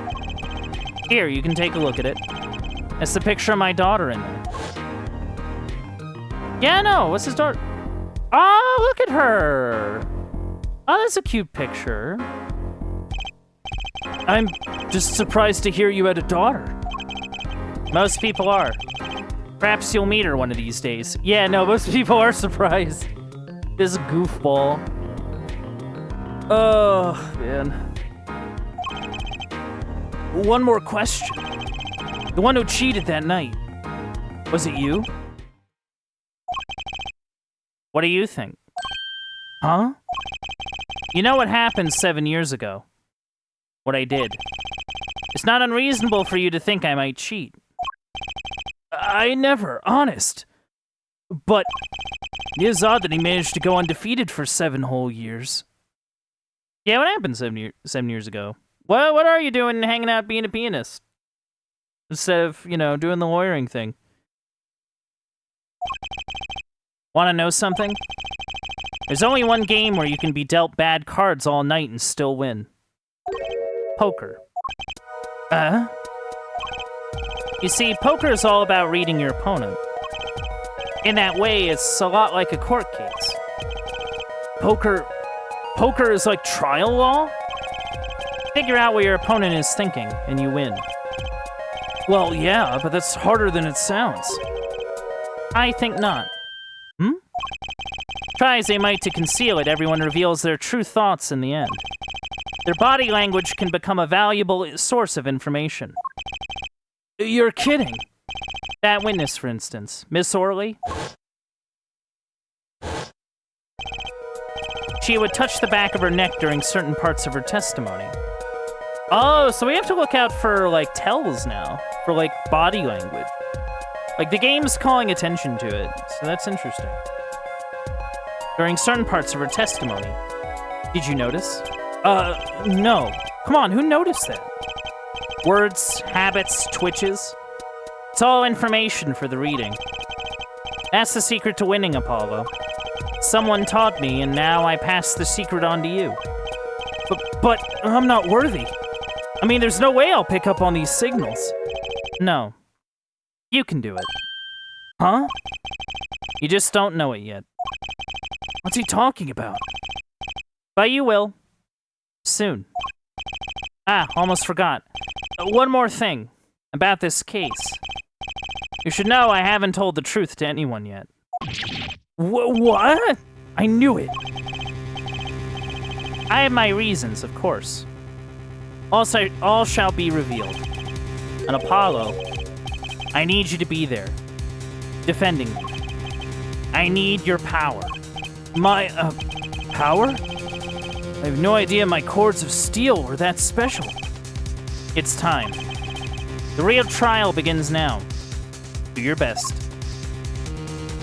What an interesting Phoenix here. Yes, save.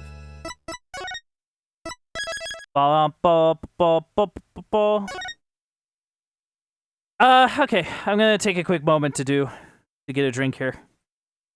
Yeah, no, doing the pain voice, like, I can do it. It's just that, like, I need to, like, not... I need to, like, pace myself here.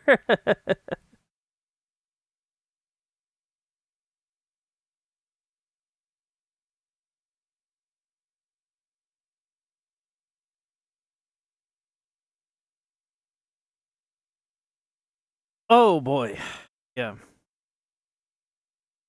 Yeah, no, this has been kind of cool, you know?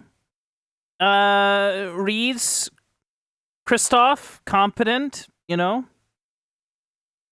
Knows his stuff, you know? Has sort of like this quiet confidence about him, you know?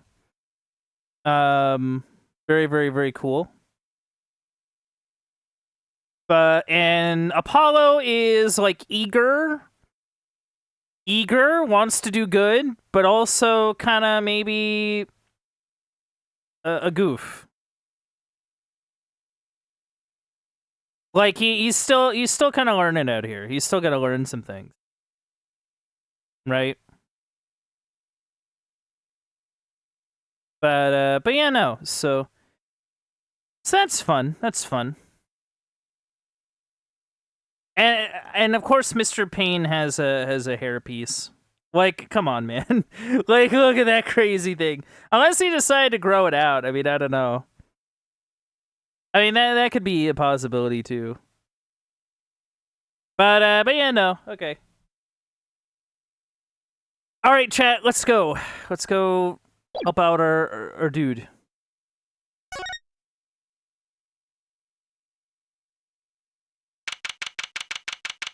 April 20th, 12:14 p.m., District Court, Courtroom number 2.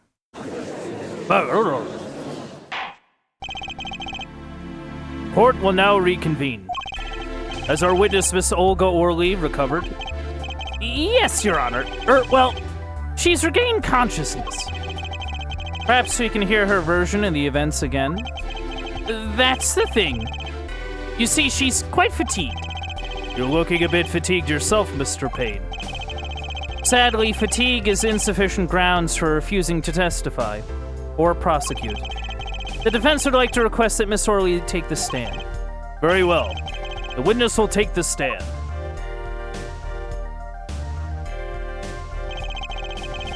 Perhaps you could repeat your name and profession? Or perhaps you'd rather admit that you're a poor liar and a poorer loser. Not. Whoa! Name's Olga Orly. That's the truth. I'm a pro dealer. Whoa, okay. Ooh. Okay. I'm sorry. People call me Olga Quick Fingers Orly. Wow. Oh, really? Want to know something else? I'm not really Russian. And my last name sounds like oh, really? There, that's the truth. I hope you're satisfied. Witness, you will tell the court what you were really up to that night. Fine, I'll talk. We had a plan, see? Let me remind you that you are currently under oath. Any further fabrications will have serious consequences. Fine. Whatever. Like I said, I'm a pro. That guy Smith hired me to do what I do best. I was planted at the Borscht Bowl Club several days prior to the night of the game. As a waitress.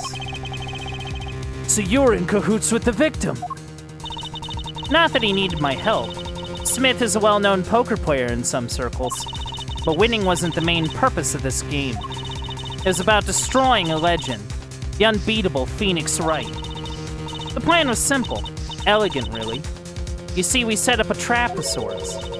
I was to plant a card in Wright's pocket beforehand, and then deal 5 aces during one of their games. When their hands were revealed, Smith would call him out and search Wright. He would then pull out the planted card and the trap would snap shut. You swapped the cards! Exposed as a cheater and losing on top of it, it would have made a great double play. Just like that, the legend would be dashed to pieces. Indeed. Getting caught red-handed at cheating would cast doubt on all his prior wins. A 7-year legend destroyed by one little card. That was the plan. Oh, really, Orly? How droll. But it appears you made quite the mistake. A mistake? I agree. The trap was elegant. Yet, what happened to that planted card? Hey, that's right! He's lucky, I'll give him that. You'd have to be to slip free from a trap laid by Olga Quick Fingers Orly. Oh, really? Oh, really? The witness would be much cuter if she dispensed with the evil mastermind shtick. Cute? Who wants to be cute? I'm not cute. I'm bad. You hear me? Bad. When you're through being bad, perhaps you could testify to the court. Tell us about this trap and how it was sprung.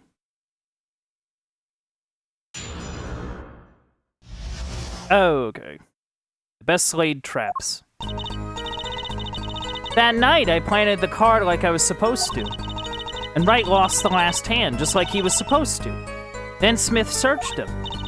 But the planted card was gone. The trap failed. The next moment, Wright picked up a bottle and swung it. It wasn't me who hit Smith. It was that no-good cheating defendant. Oi, oi. A surprisingly frank testimony that still leaves us mostly in the dark. The trap was perfect, I tell you. Perfect. If that rotten cheater hadn't messed it up. Look who's talking. Well, the testimony, for what it's worth, is all yours, Mr. Justice. With witnesses like this, who needs criminals? With defendants like Wright, who needs prosecutors? Man, I feel you, man.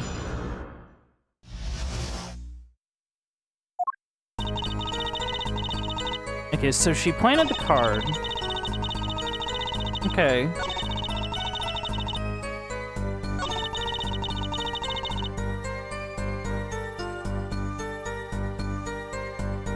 So, like, here... So, like, okay.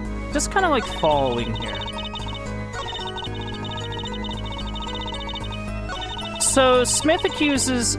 So, Olga plants the card.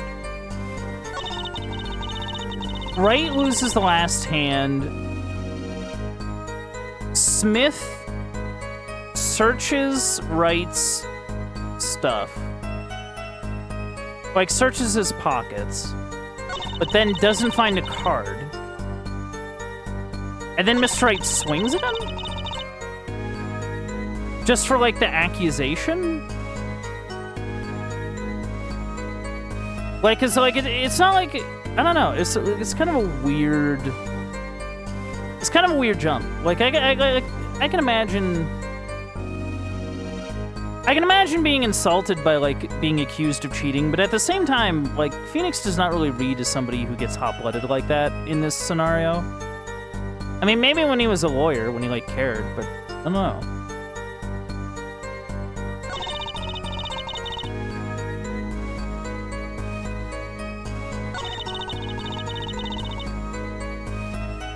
Yeah, no, I think we'll press on this. I'm curious. Wait, isn't that a little odd? Yeah, that's what I was saying. What's odd? You searched Mr. Wright, thoroughly and found nothing. Which means he didn't cheat. Which means he had no reason to strike the victim. Well... Ooh.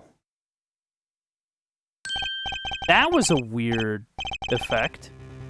What was that just now? I sensed something. Something wrong, Mr. Justice? No, nothing, Your Honor. What to do? Should I press her a little harder? Yeah, no, keep going. Miss Orley, you're hiding something.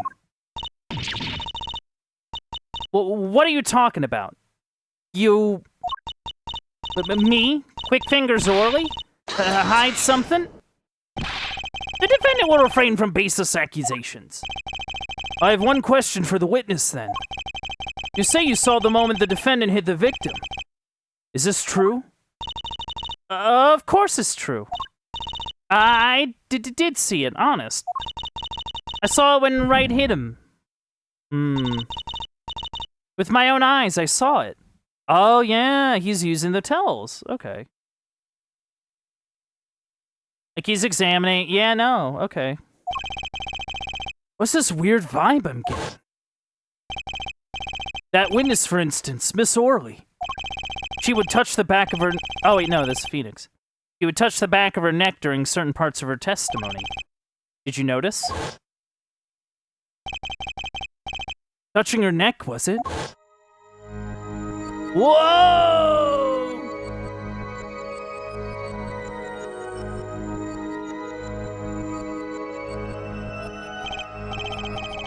Whoa, what's going on?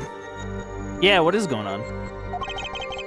This sensation is coming into focus. There, that twitch. It's so clear. It's like I could perceive her habit, like I couldn't before. Whoa, proceed button. Gotcha! Gotcha!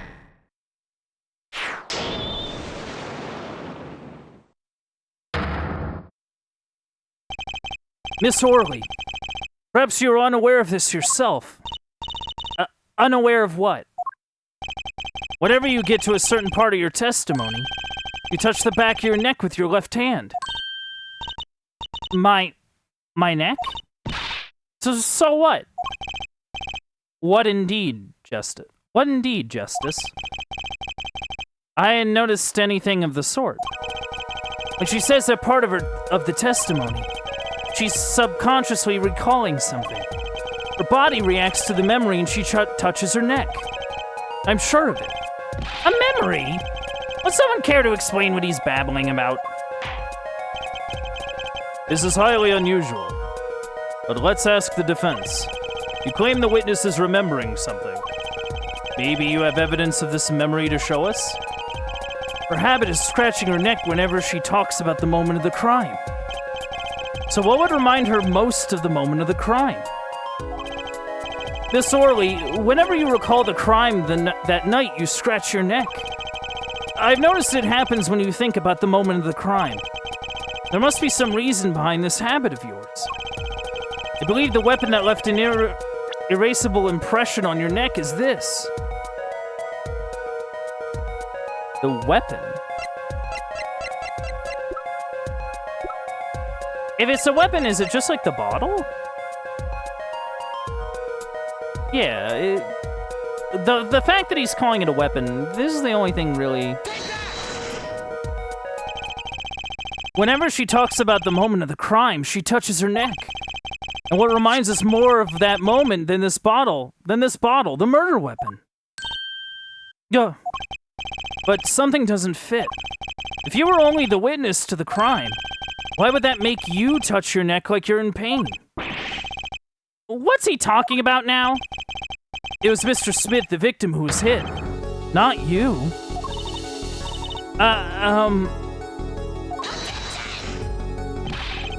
This is a cross-examination, not a cross-wild conjecture. The witness's habits? They're completely irrelevant. Justice. I'll admit I'm a bit confused myself. This is certainly a unique cross-examination. I'll explain later. Just trust me. Now's our only chance to break her. Miss Orley, please testify in detail about the moment of the crime. The very moment. Yet, I am knowing nothing. Really? Everybody's like, really? We know you're not Russian. The witness will testify, please. Now. That is a funny bit, though. Fine. He's the one who did it. I didn't let him out of my sight until the cops got there. Really? Like, that doesn't seem right. It's like... Then, like, why is Phoenix the one calling the cops? Will this work? Oh, okay.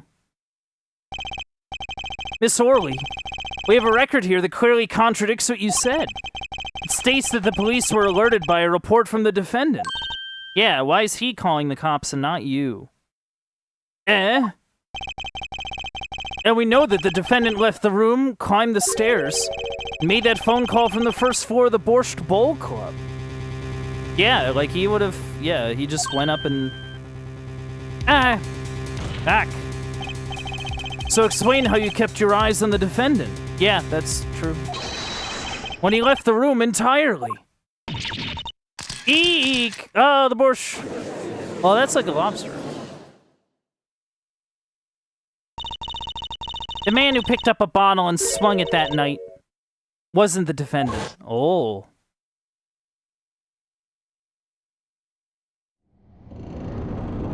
Ooh.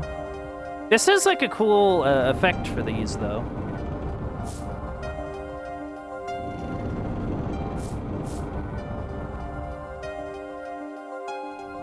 Showdown time.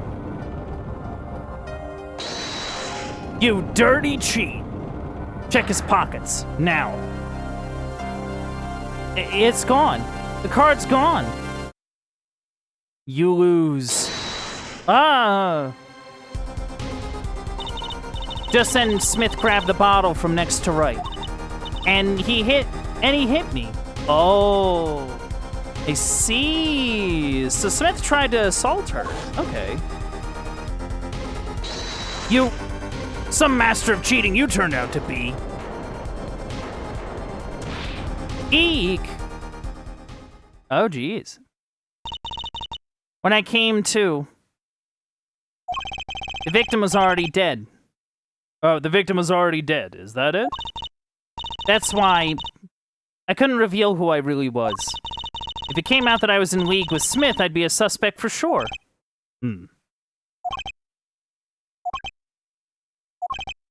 Well, where does this leave us? Madness! This is madness! I'm dreaming. It must have been me who was hit with a bottle, and I'm imagining all of this. It appears our prosecution is at his wit's end. And frankly, I can't blame him. Mr. Gavin, what do you think about this turn of events? Mr. Gavin, sir? I believe that as the defense in this case, we are compelled to call Miss Orley a big fat liar. What?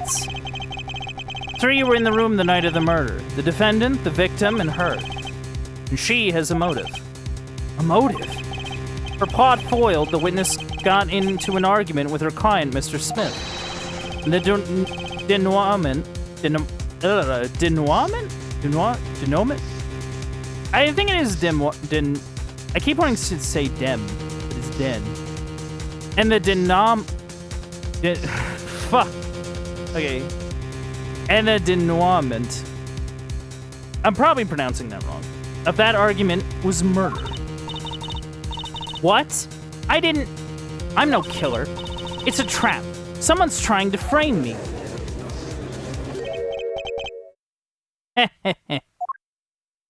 Oh, hey, Phoenix. What tangled webs we weave when we practice to deceive. So tangled we catch ourselves in the process. Mr. Wright? I didn't know you were a poet.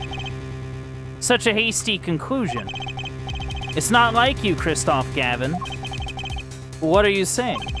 Why not consider the other possibility? That there was another person in the room at the time of the murder. There were 4 people? Right, like Mr. Wright was saying before recess. A single card was swapped into the victim's hand after the murder. And the one who swapped the card didn't know 2 colors of cards were being used. A 4th person. Ha! This theory again.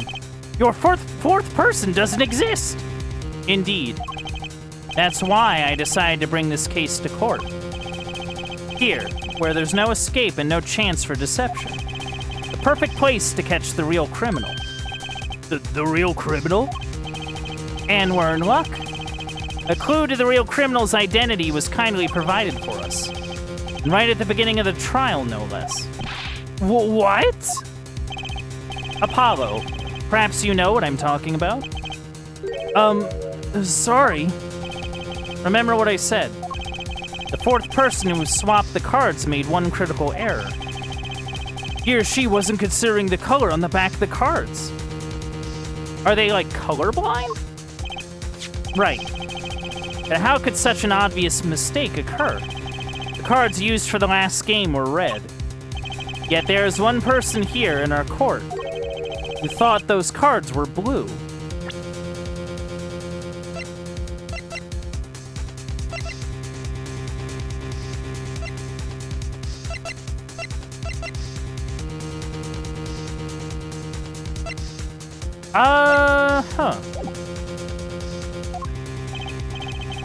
Yeah, I had that impression too. But why?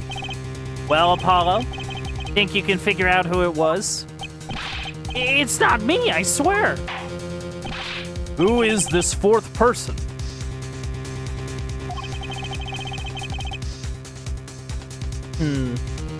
Why do I always get put on the spot like this? Let's hear what the defense has to say. Who was it? Who thought the cards used in the final game were blue?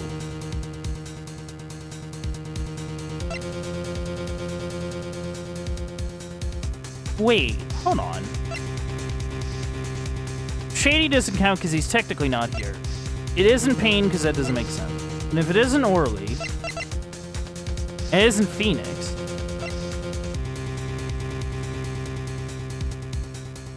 Kristoff?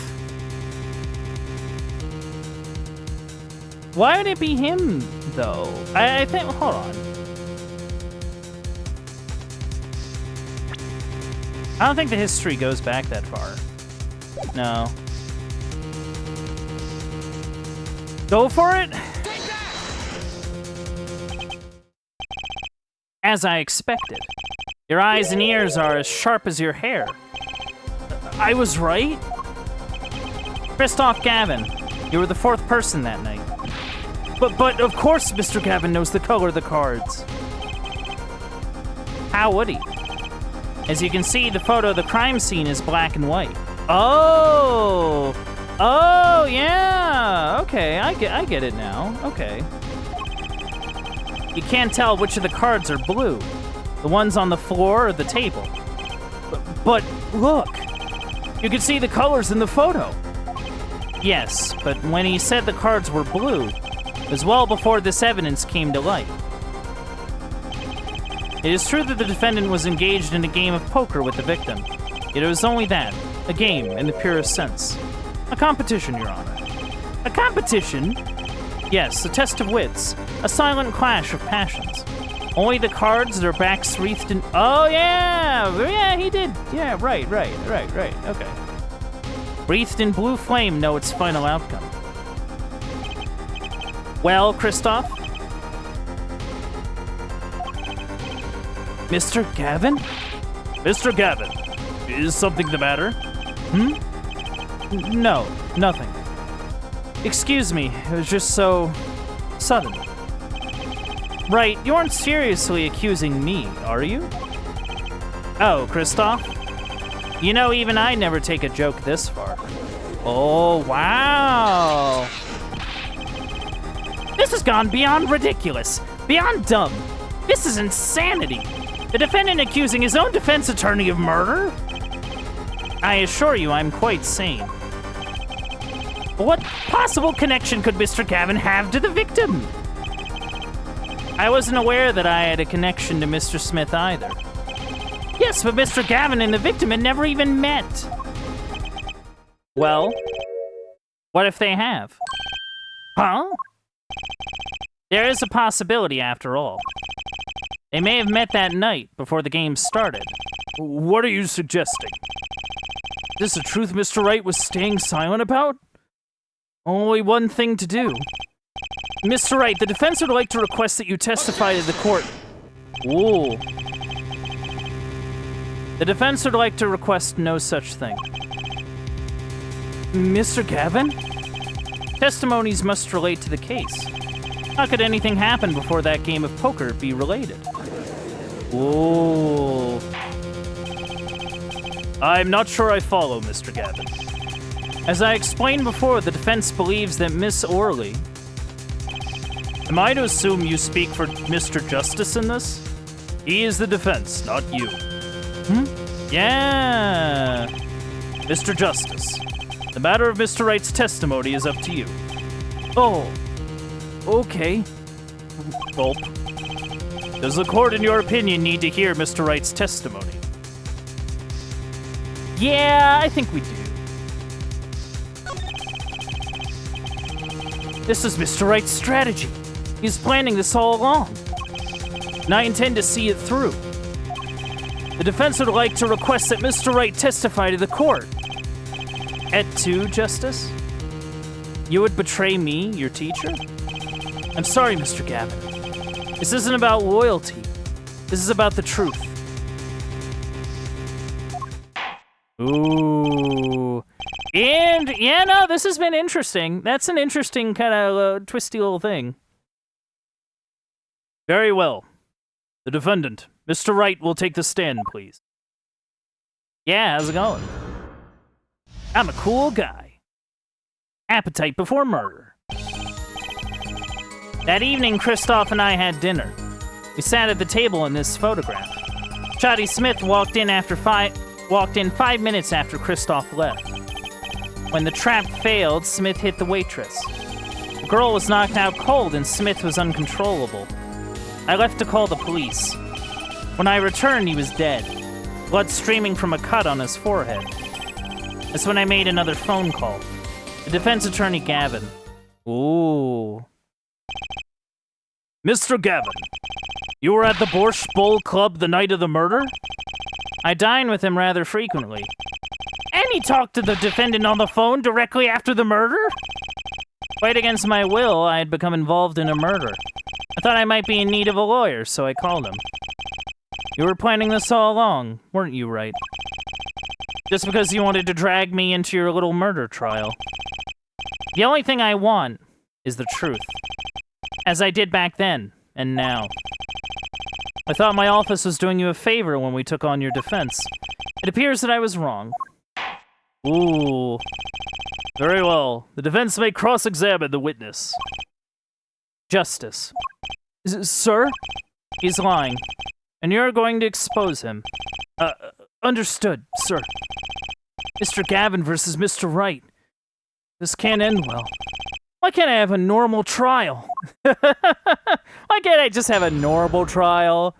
Just like a simple, just a simple case. Why is there has to be so much subterfuge and wacky characters? Can I be thrown in contempt? I'm exhausted.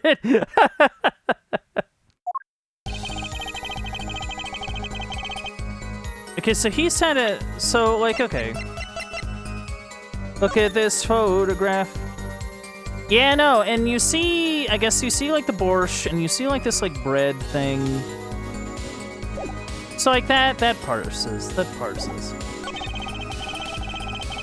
5 minutes after Kristoff left.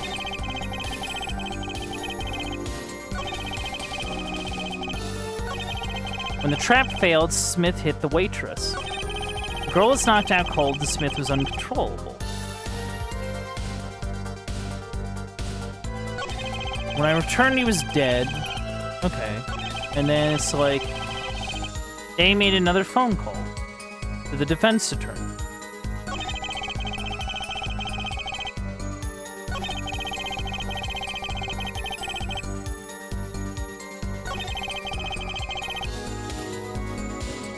So, I guess my question is,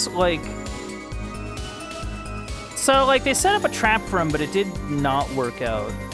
So, what did he do? Exactly. Because it caught the other two by surprise, so I'm kind of wondering about this failed trap. This is the same trap that Miss Olga Orley mentioned? The plan was simple. Elegant, really. You see, we set up a trap of sorts. I was to plant a card in Wright's pocket beforehand, and then deal 5 aces during one of their games. When their hands were revealed, Smith would call him out and search Wright. He would then pull out the planted card, the trap would snap shut.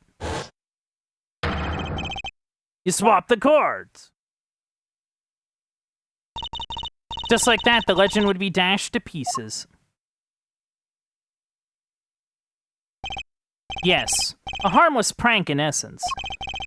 It was by a quirk of fate that I happened to discover it. A quirk? I happened to put my hand in my pocket and found a card. The card she planted. Yes, I snuck a peek at it and found it was the 5 of hearts. I had a feeling something might happen, so I disposed of the card before the game. Disposed? Where? There was an empty bottle of grape juice I had been drinking right beside me. I threw the card inside the bottle. An empty bottle of grape juice. The murder weapon? What? Whoa. Yes, I rolled it up and shoved it in. The colored glass makes it hard to see. A battle of wits between the deceiver and the would-be deceived. It sounds like terrific drama. Card inside the murder weapon? That's strange. Did the police miss it in their investigation? Maybe I'll take a look. Mr. Wright, the poker head of courtroom number 3 approves of this battle of wits. Yeah, no, I'll take a look. For sure.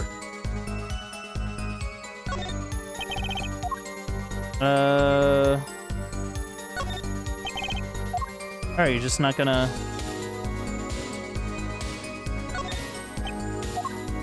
okay. I have to, like...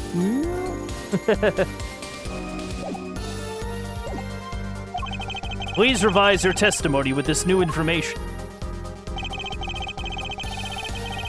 But see, I didn't really see anything...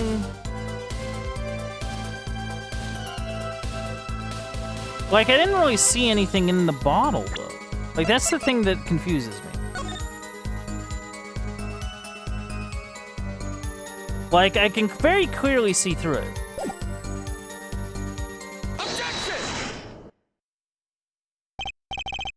Mr. Wright, if I may?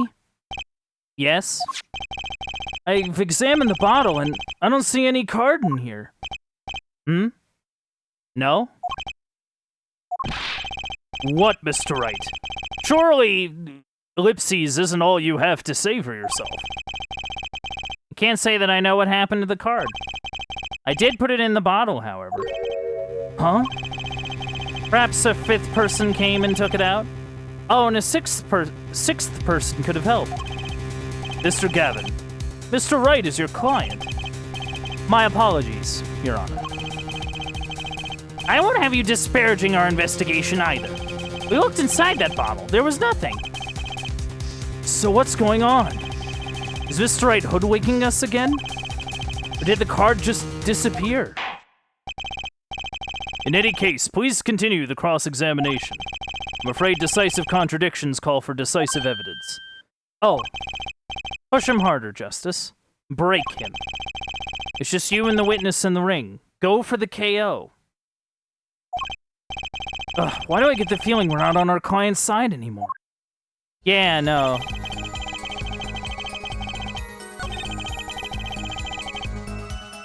Yeah, so then where is the card, then?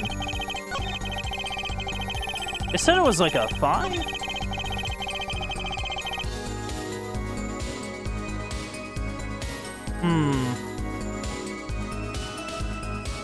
When I returned, he was dead.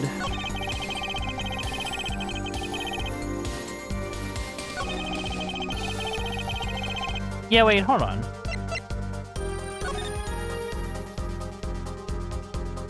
Yeah, no, why would he know that? Because, like, his hat was still... They were both wearing hats because it was cold, or whatever. Assuming that's still true. Like, they were both wearing hats, like, the whole time. And the mark... Yeah, no, the mark goes backwards, not forwards. So, like, I don't know how he would have known that. Objection! Mr. Wright, if I may. Yes? Take a look at this photograph of the crime scene. See the victim here? He's wearing a hat. I wouldn't think you could see blood on his forehead. Good point. Haha, yeah, good point. Justice. Next time you point out an inconsistency, put a little more oomph in it. Mr. Wright, could you explain this to the court? Ah, I forgot to mention something. I was the one who put that hat on his head. You put the hat on the dead man's head? He wore it through our entire poker game. After calling the police when I returned to the scene, his head was in full view. Shining bright, just like in this photograph. And I picked his hat up off the floor and put it on his head. Why did you do a thing like that? All I can say is, I'm sorry. That's the only thing I touched at the crime scene. So, Miss Orley didn't see it? It being the victim's his head? I'd think not. She was out cold. I believe I was the only one who witnessed his head. Ah, here we go again. Mr. Gavin? Pardon. Oh, I think I see what Phoenix is trying here. I think he's trying to like frustrate Kristoff. Pardon. It just seems that our client is determined to lie his way through this case. Hey, he's still our client, isn't he? I believe that's enough of that. Mr. Gavin? This witness's testimony is more like a travesty. It's riddled with lies. I'm beginning to see how you came to lose your attorney's badge 7 years ago. Well, you certainly have a unique way of treating your clients, Kristoff. I never knew. I believe it was you who threw the first stone? Mr. Wright, if you intend to ever tell the truth about this case, it's now or never. Don't be misled. I haven't told a single lie here. Huh? When I noticed the trap, I put the card in the bottle to dispose of it. And when I put the hat on the victim's head, let's just say I had a reason for doing that as well. A reason? That reason is right here. Your cell phone? That night. Recall that I spoke with Defense Attorney Gavin after calling the police. Just in case, I recorded our conversation. What's this? Now that we're all here, I see no reason why I shouldn't play it back for the court. Ooh. Kristoff, I seem to be in a bit of trouble. What's this? Game not going well? Something like that. That gentleman who challenged you. He turned out to be good? He turned out to be dead. Someone hit him. Hard. You mean someone cracked his flawless bone china pate? China pate? It wasn't you, was it? Me? Please. The cop should be here any minute. I'm in your hands. Should have come to that. Bone china plate? Kind of porcelain, very smooth and shiny, and not plate, but pate. I believe he was referring to a certain gentleman's balding forehead. Oh, yeah! Okay. Oh, that's so sneaky. So he put the hat on his head because he knew that because he assumed or knew or whatever that Kristoff would bring it up because he's big and bald. In order to catch him out on it? That's interesting. Okay. The court appreciates the defendant's discretion in not indicating my forehead. Wait a second. Something's not right about that phone call. So after Mr. Gavin ate dinner with you, he left the Borscht Bowl Club? Most certainly. Then how did he know? When did he see this bone china pate? Because he was in the room. And then he left. And then when Phoenix discovered the scene of the crime...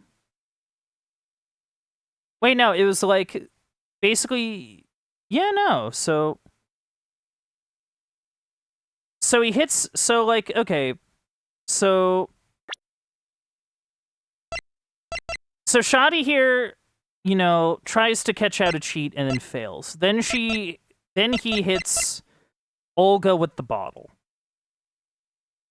She's knocked out cold. Phoenix leaves the room. Shoddy is in a state. He leaves the room, calls the cops. Comes back, sees that Shoddy was hit in the head with the bottle by Kristoff. So now he puts the hat back on his head to hide it. So that and then calls Kristoff because he thinks that Kristoff will bring it up.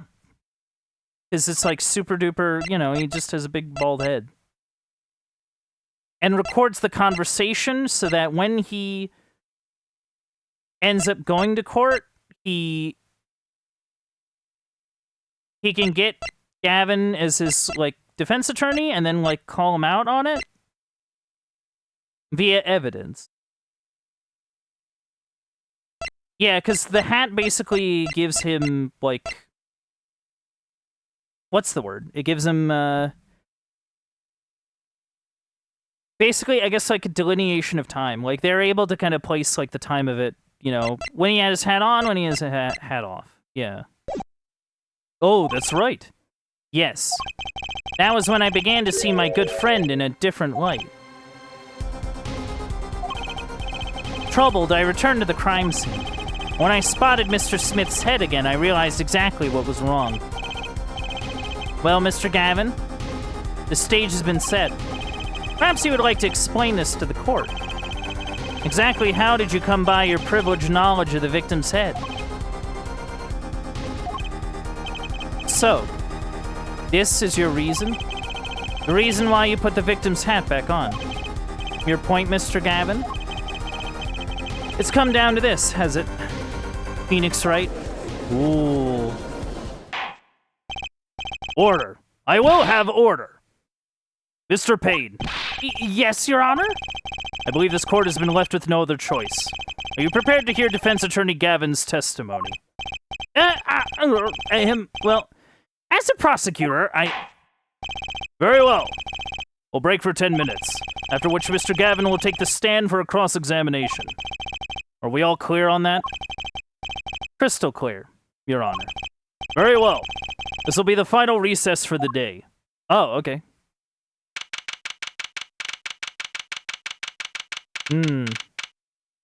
April 20th, 2:32 p.m. District Court, Defendant Lobby, number 3.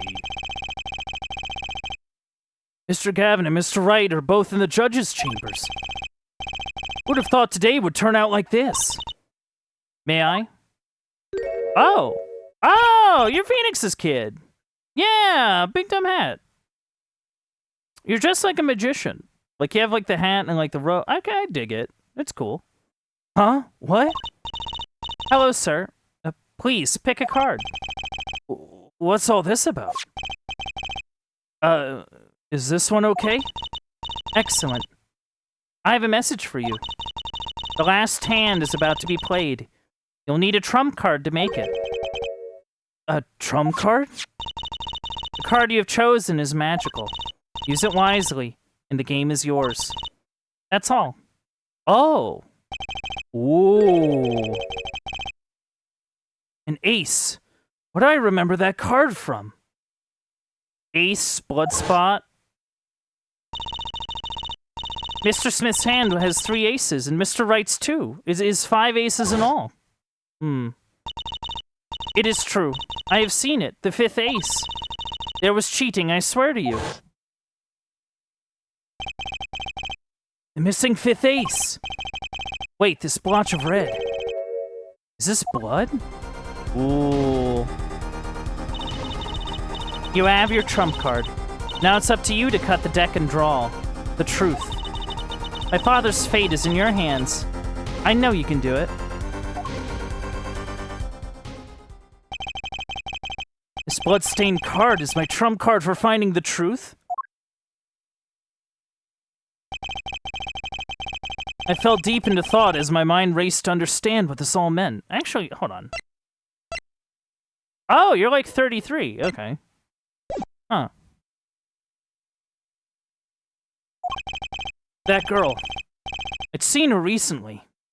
But where? That's when I made the connection.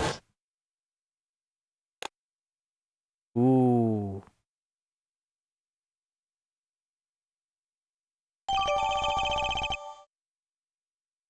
Bloody ace added to the court record. Okay, hold on. Very exciting, I know, but...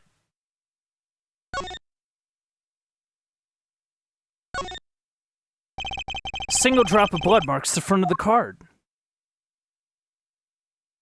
And it's a red back card, yeah. Huh.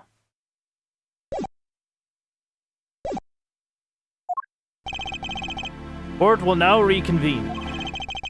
Defense Attorney Christoph Gavin, will you please take the stand?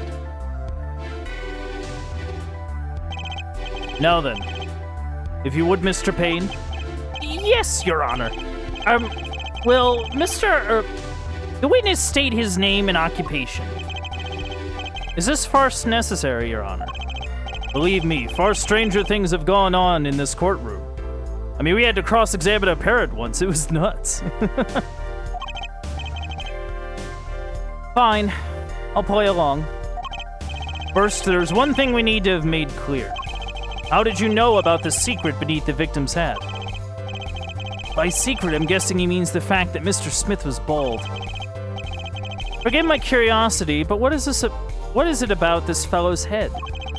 Your Honor seems to have an inordinate interest in it. Oh.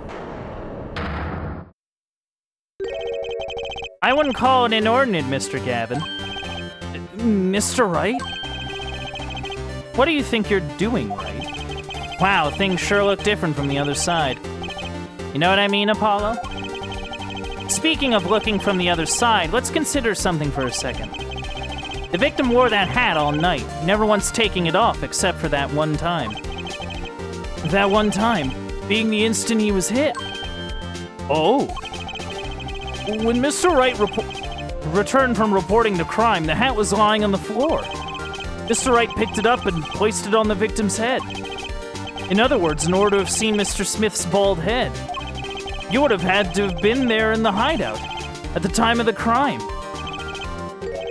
In other words, I must be the real killer, is what you're trying to say. Not bad, Apollo. Not bad, kid. Mr. Gavin, I'm afraid that I haven't been entirely honest with the court. What? Oh, I assure you, I had the noblest of intentions. I did it all to protect my client, Mr. Wright. Yet I'm afraid in the current situation I see little reason to hide anything. Very well. Allow me to tell you the truth of what happened that night. Finally, you may begin your testimony. Tell us, how were you involved in the events of that fateful night? What happened? What happened, dude?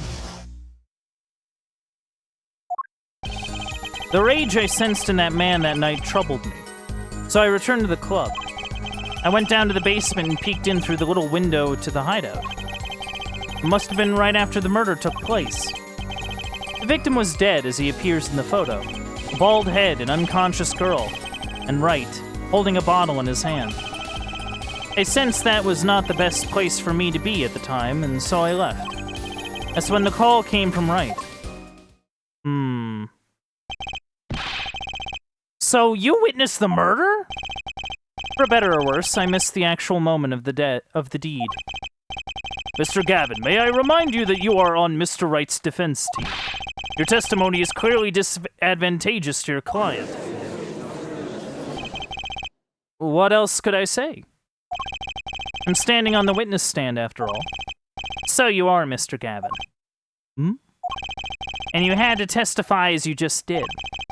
You had to tell them you saw the scene of the crime through that little window. Mr. Wright? You had to say that. Because that was the only probable window of opportunity. Right, Apollo? Oh,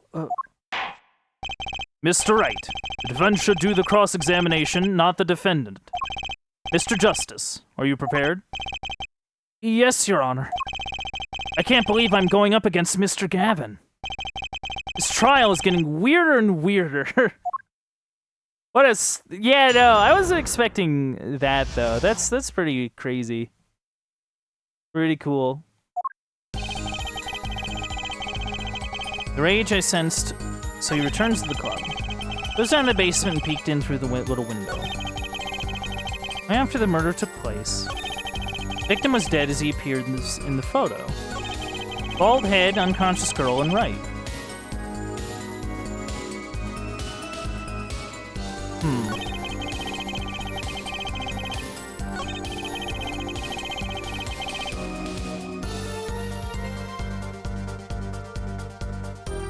I'm thinking maybe, like...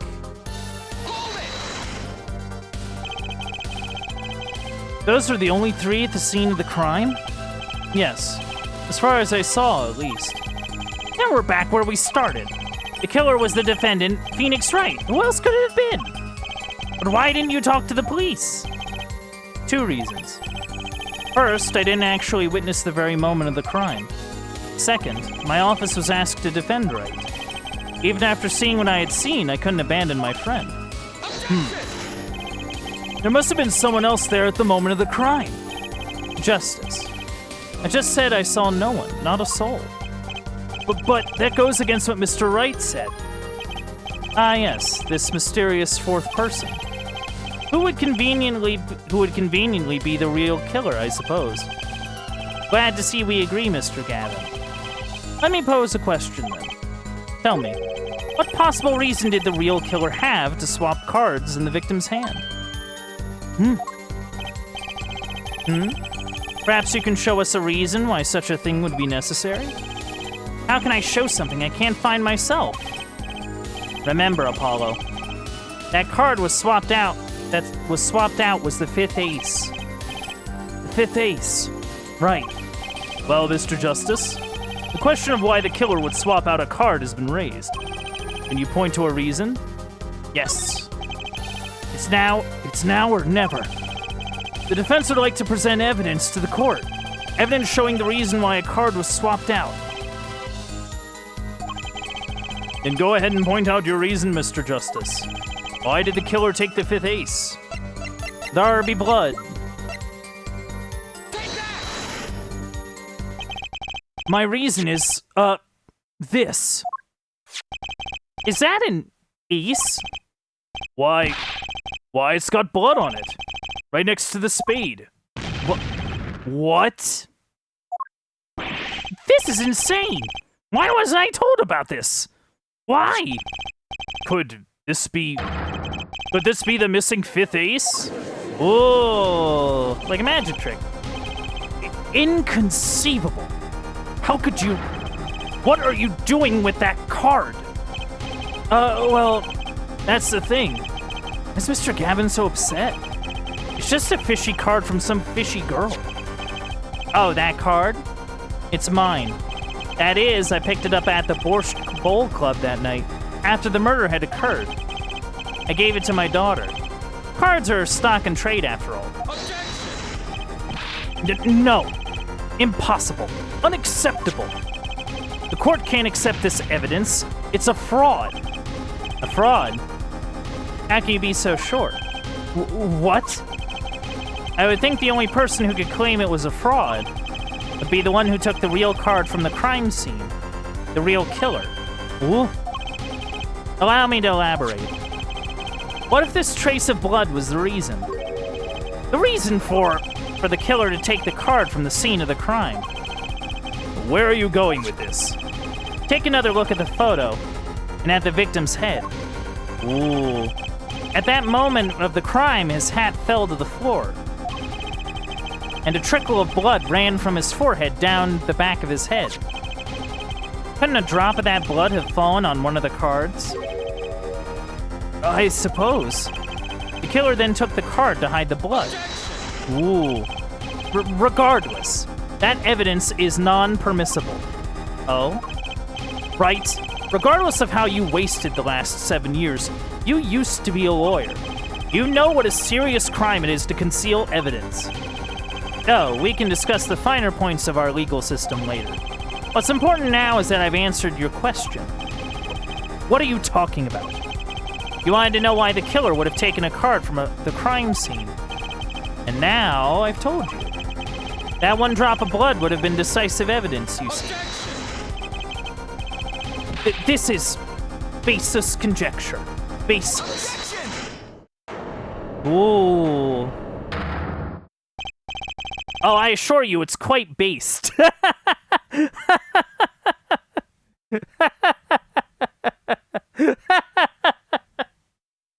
That's awesome. Oh, I assure you, it's quite based. It's quite lawyer-pilled, actually. I'm objection Maxine. I hate it here. What? It's amazing, really. How a single drop of blood on a single card can lead us to the truth. It's quite simple. Well, Apollo?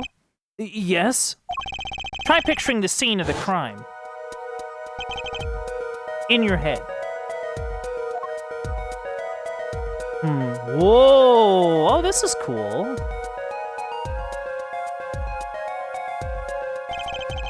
The murder took place in the hideout. The body of the luckless victim was found at the poker table. And before the killer swapped a card out, there was a single card with a drop of blood on it in the victim's hand. Given this, there is one decisive problem with this scene. Well, what is it? So let's keep it simple, shall we? Given that there was a drop of blood on a card, whose position in this diagram doesn't fit? The victims, the killers, the witnesses, the second witnesses? Whose position doesn't fit with the bloody card?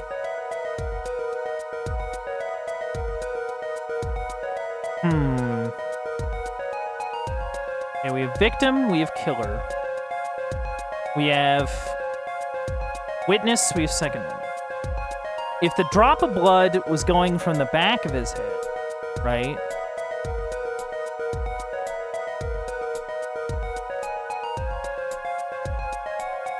Wait, no, hold on. So the victim...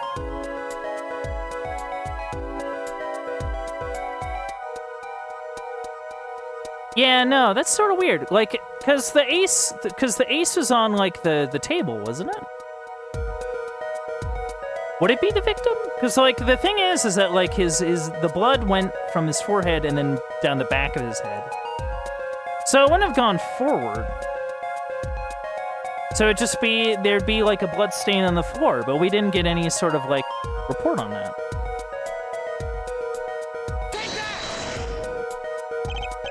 Well, isn't it the victim's position that's the problem?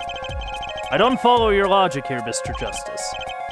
Well, look, the victim was struck on the head, sending him back in his chair. You'd think any blood would fall behind the body, not onto the table in front of him. Ah. Take a look at this photo again. If he bled in this position, the blood would fall on the floor, not on the cards. Why, that's right. So what does that mean? Incidentally, we were sitting in swivel chairs. Oh, swivel chairs, okay. So swivel chairs? Oh, man. Apollo, try turning the chair around. Oh, okay.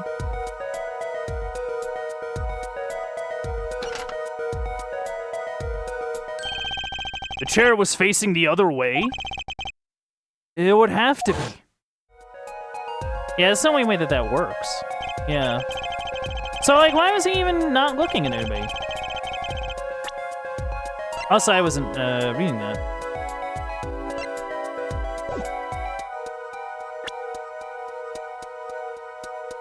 So we have to assume that at the time of the murder, the victim's chair was facing away from the table. When Mr. Wright returned from informing the police, which way was the chair facing? When he came back to the room, the body was facing as seen in the photo. That would mean the killer turned the chair back around? Let's take the next step. Look at the diagram once more. We know now the victim was facing away from the table at the time of the murder. But this creates another significant contradiction. Again? Let's test your reasoning skills again, shall we? Apollo, whose location on this diagram contradicts our new understanding of the crime? The victims, the killers, the witnesses, the second witnesses, whose location creates a contradiction if the victim was facing away. Would have to be the killer, I would think. Because the thing is that the killer was struck in the front of basically on top of his forehead. Like right in the front, yeah. It's like it would have to be the killer, because if the killer hit him from behind, like the wound would not have showed up there. You know? The victim was struck from the front, correct? Indeed. Well, wouldn't it be hard for the killer to hit him from the front? Sitting where his indicator currently is? I would think it'd be quite hard, yes. Yes, but what you're saying makes no sense. Why would the victim suddenly turn to face the wall in the middle of a game? I believe a sufficient reason will soon come to light. What? There's something in this diagram that makes far less sense, actually. Look again at the diagram. Apollo, if the victim was struck while he was sitting as shown here, where would his assailant be standing? Try marking it on the diagram. What? But there's no room to put a mark where the killer should be. Don't worry. Let's think it through and see what we find. We know the victim was facing toward the wall at the time of the crime. It's the only thing we know for sure. Try to forget about everything else. Where would the killer have to be standing to strike out? What was it? Where would the killer have to be standing to strike our victim from the front? Well, he'd have to be standing in front of him.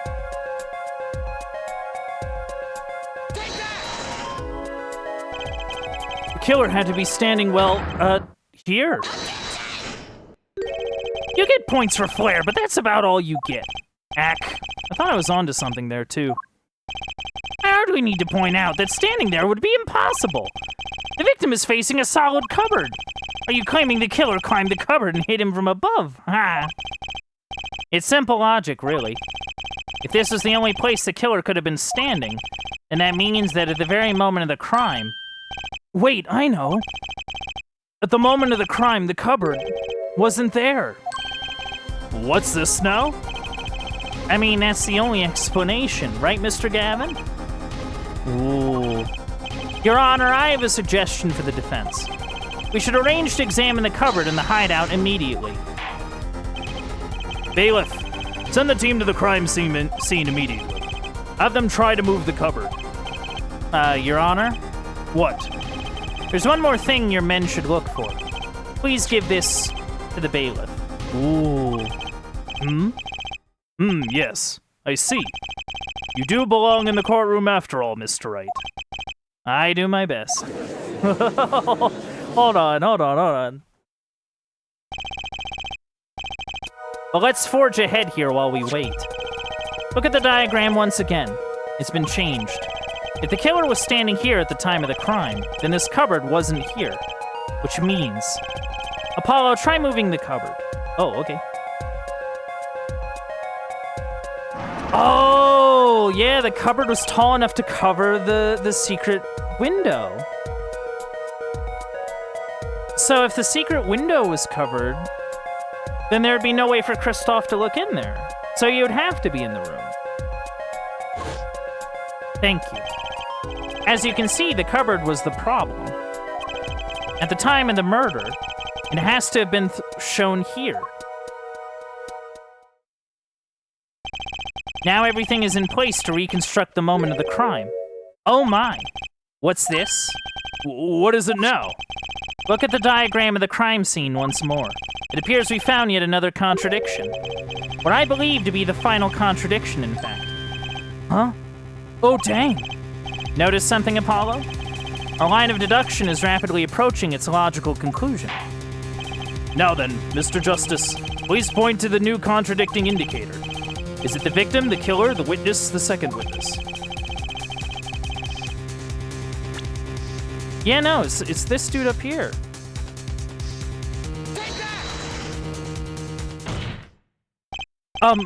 About this cupboard. Are we all okay with assuming it was moved?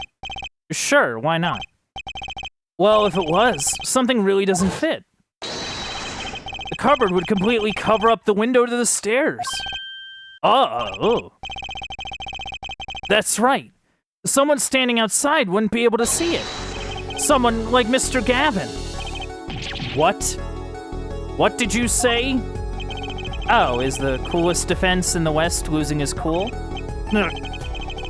Don't expect me to play along with your little game, right? It's only a game until someone gets killed, Mr. Gavin. And someone was, while the window to that room was blocked by a cupboard. So, Mr. Gavin, perhaps you'd like to explain to the court exactly where did you witness the crime scene from? No.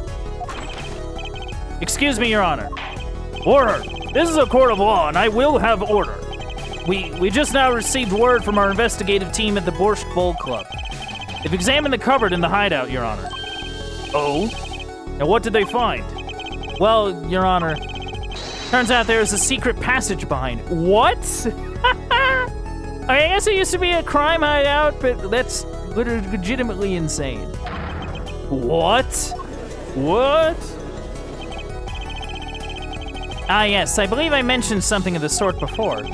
This is one of the tricks to the room many of our regulars know about. I do remember him saying something about that now that he mentions it. The secret passage is a handy thing to have when you're engaged in illegal goings-on. Never know when you might need to duck away from the eyes of the law. So the room has a secret passage. Where does it go? The other side connects to the restaurant above.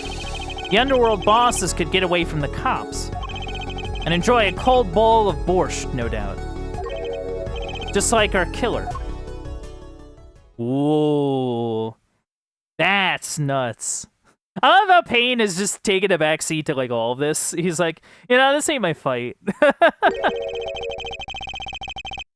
You see where our line of simple deductive reasoning has led us, Apollo? I see it. I don't believe it. That girl wasn't kidding when she said I needed this trump card for the last hand. Oh my. At the time of the murder, the window was blocked and the victim's hat was only off his head for the few minutes between Mr. Smith's murder and Mr. Wright's return from calling the cops. In other words, the only place anyone could have seen the victim's bald head was from inside the hideout. Well, Mr. Gavin? Come on, say something. Dare I ask what really happened that night? Actually, I think we can probably figure it out ourselves at this point. That night, for whatever reason, our killer had a date with Mr. Smith. A date with destiny. There he crouched in the secret passage behind the cupboard, holding his breath, waiting for just the right moment. Then the chance came, and he took it. Ah! Eek! What? Why did you do that? Wait here, I'll get help. Miss Olga Orley was out cold, struck by Mr. Smith. But his time was soon to come. Mr. Wright went upstairs to call the cops, leaving Mr. Shoddy Smith alone in the hideout with the unconscious dealer. Then our killer stepped out from the secret passage and into the hideout. The victim must have heard the cupboard sliding aside. He wheeled his chair around to look, and after the deed was done, the criminal must have seen the blood on the card. He would have, of course, realized the need to destroy the evidence. That single spot of blood told the whole story of the crime. Too bad for him he didn't linger any longer in the hideout that night. If he had, he might have noticed the card on the floor. And the fact that they were all red. Ooh. Ooh.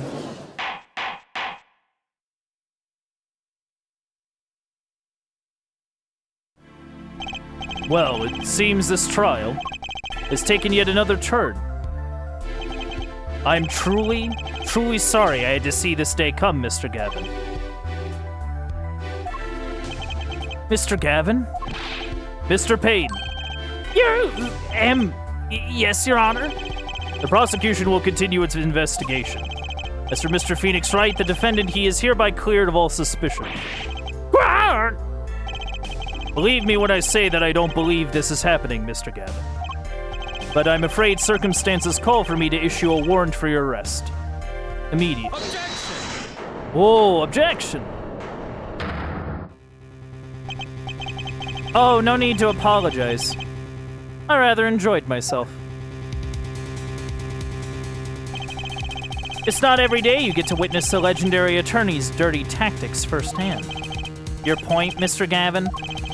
Frankly, Your Honor, I'm shocked that a person of your caliber would be taken in by such a low-grade parlor trick. Excuse me? The defendant is cleared of all suspicion? This is hardly the time for jokes, Your Honor. Mr. Wright hasn't proved anyone's guilt or innocence here. What he has done is use illegal evidence to put the blame on someone else. And not just anyone else, but me, his own defense attorney. Illegal evidence? Let me ask you, Mr. Gavin. Is there still any reason at present to suspect me of wrongdoing? Of course. This bottle, for instance. The bottle of grape juice Mr. Wright was drinking. How do you intend to explain away the fingerprints on the murder weapon? And not just any fingerprints, am I right, Mr. Payne? Actually, yes. The fingerprints on the bottle were upside down. Ooh. You seem to recall this being an issue earlier. The court in this case demand an explanation. I can think of only one reason why one would hold the bottle upside down. And that is to hit someone with the bottom of the bottle. Well, Your Honor?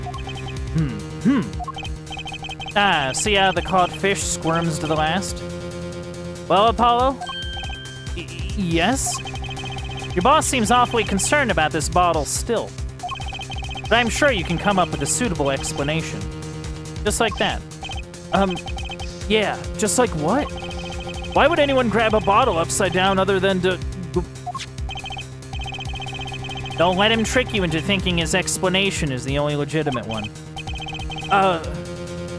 Is there really another? Take another look at the court record. Okay.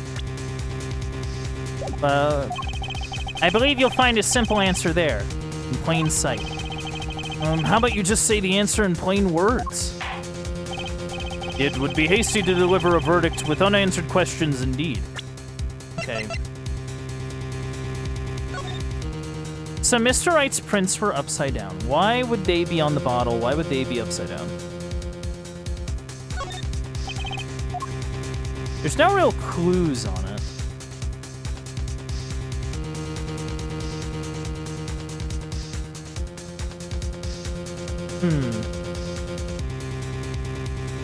So if I'm holding a bottle upside down, why would I?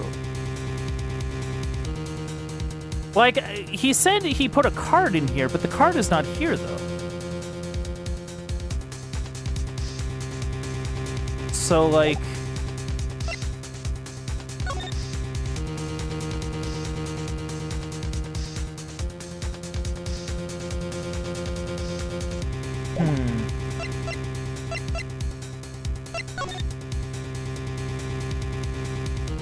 No, this is after the crime.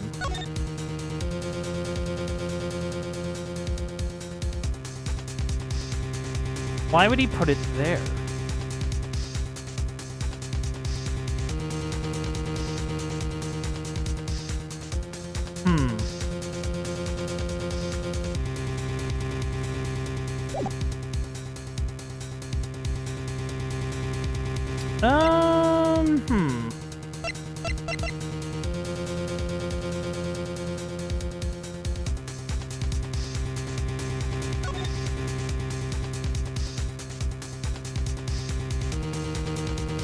If this is... Hold on. I'm just trying to think here.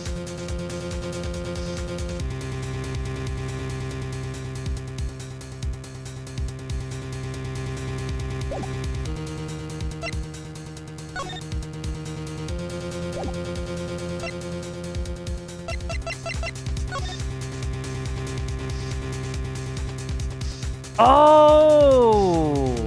Hold on, hold on.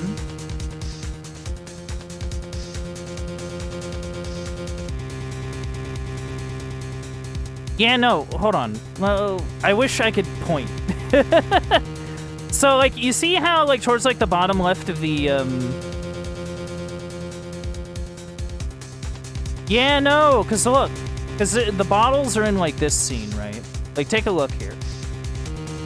The bottles are sort of on the bottom left, kind of, like, to the right of him, sort of, like, you know, near his, like, his hip, basically. So what probably happened is that he probably, like, just tried to, like, pick it up, pretty much. Yeah, like, you know what I mean? Like, instead of... You know, it's not like you're gonna, like, lean down all the way to, like, grab, you know, the bottom of the bottle or the main bit of the bottle. You just go and, like, pick it up from the neck or whatever.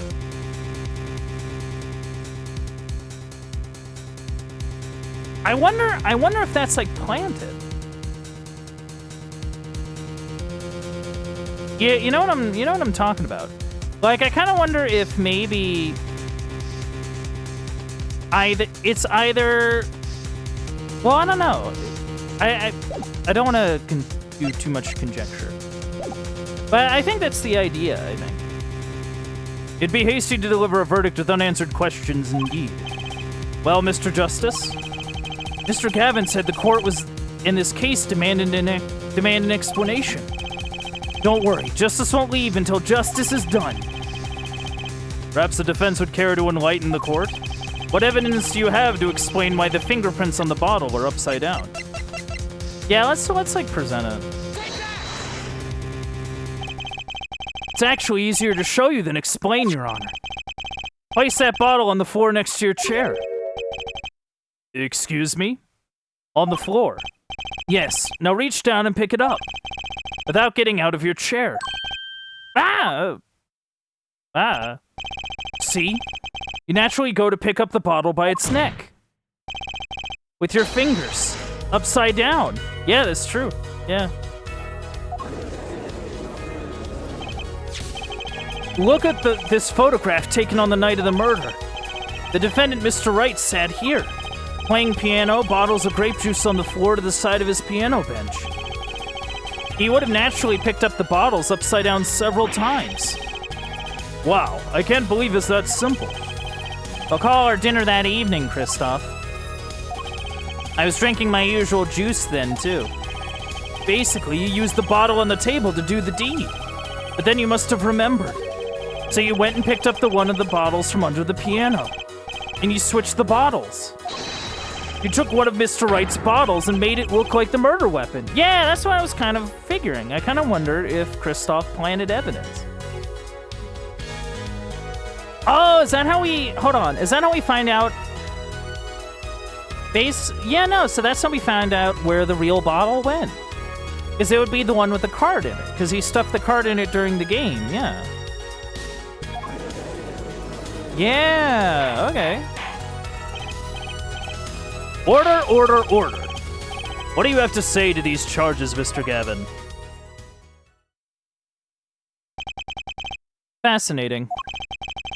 So this is the legendary attorney's famed tactic of misdirection.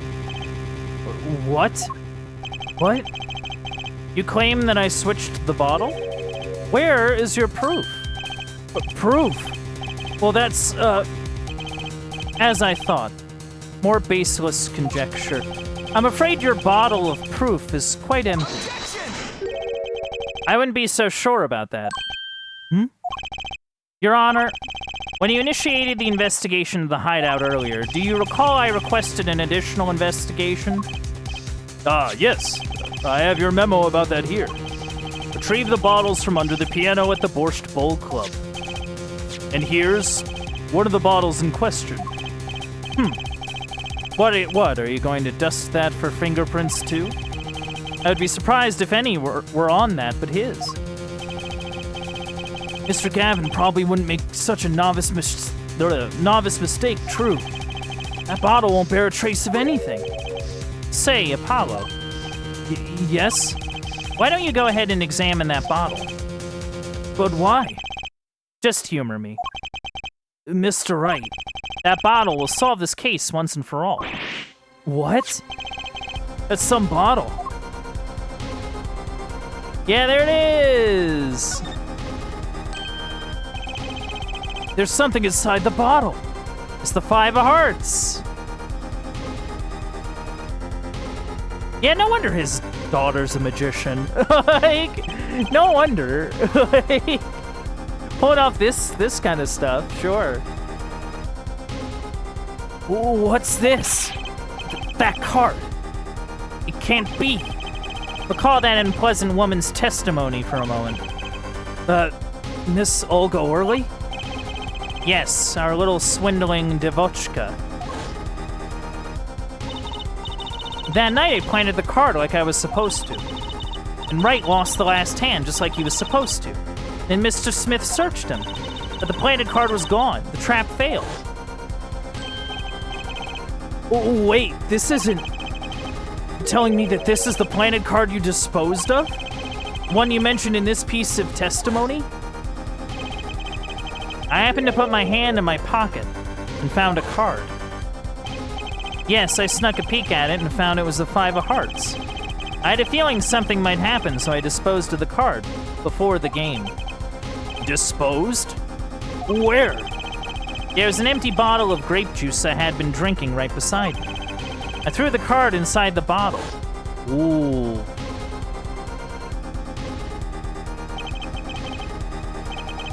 The 5 of hearts.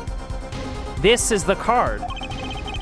The bottles were swapped, and the only one who could have done that was the 4th person in the club that night. You, Mr. Christoph Gavin.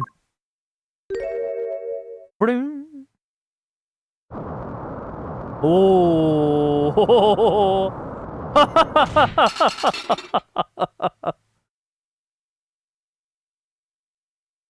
Oh, man. I think he's pissed. Checkmate. That is all.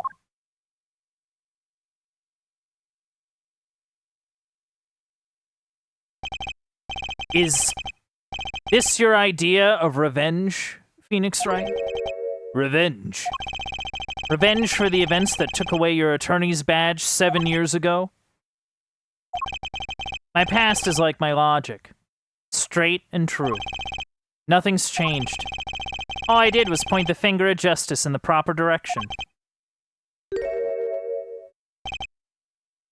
Fine. I'm glad we could have this little tete-a-tete, right? This is insane.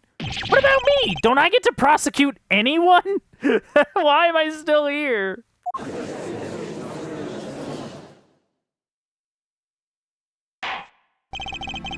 I believe this time we've finally come to the end of our trial.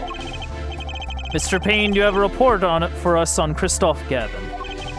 He's admitted everything. We're processing his arrest now. I see. Still, one has to wonder why he would do such a thing. He didn't even have a connection to the victim, did he? No, none that we know of. Mr. Wright, have you anything to add? I'm afraid I can't shed any more light on the matter. About this victim, Mr. Shoddy Smith. His occupation was listed as traveler. An odd profession to be sure, and that's all we know about him. I'll arrange a follow-up investigation, Your Honor. Good. Mr. Wright? Yes? 7 years. And you still haven't lost your touch. Christoph Gavin was a man with much significance for me, both as a friend and a lawyer. He was extremely talented, to be sure. I needed 2 things before I could confront him. The first was a place where no injustice would be tolerated. This courtroom. The second was a man who would tolerate no injustice. In other words, a defense attorney. You, Apollo. Me? This is a dark time for our legal system. A twisting of justice brought on by our very own initial trial system. We have to set it right. Ooh. Mr. Wright. Our work lies ahead of us, and I, for one, am looking forward to it. Well, this seems like a good time to announce a verdict. This court finds the defendant, Mr. Phoenix Wright, not guilty. Yay! Throw out the confetti, yay! The confetti still gets me. Like, it's so great. Court is adjourned. Do you think they do the confetti if they find someone guilty, you know? Like, they just do confetti for, like, any of it? Like, you're being sentenced to death, yay! Bring out the confetti! I'm sorry. Court is adjourned. Get out. April 20th, 4/28.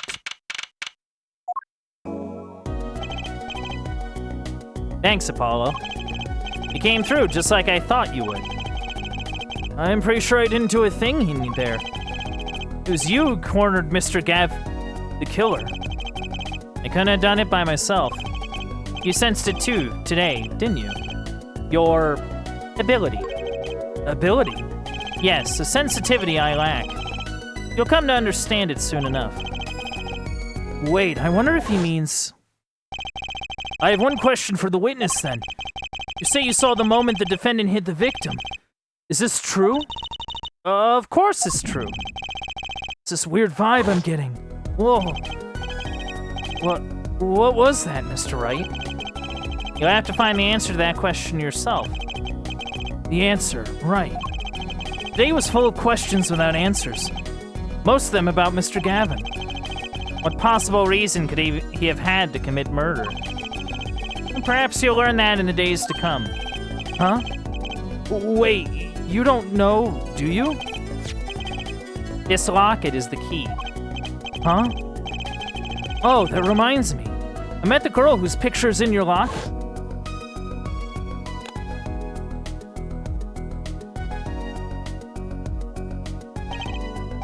Your daughter, right?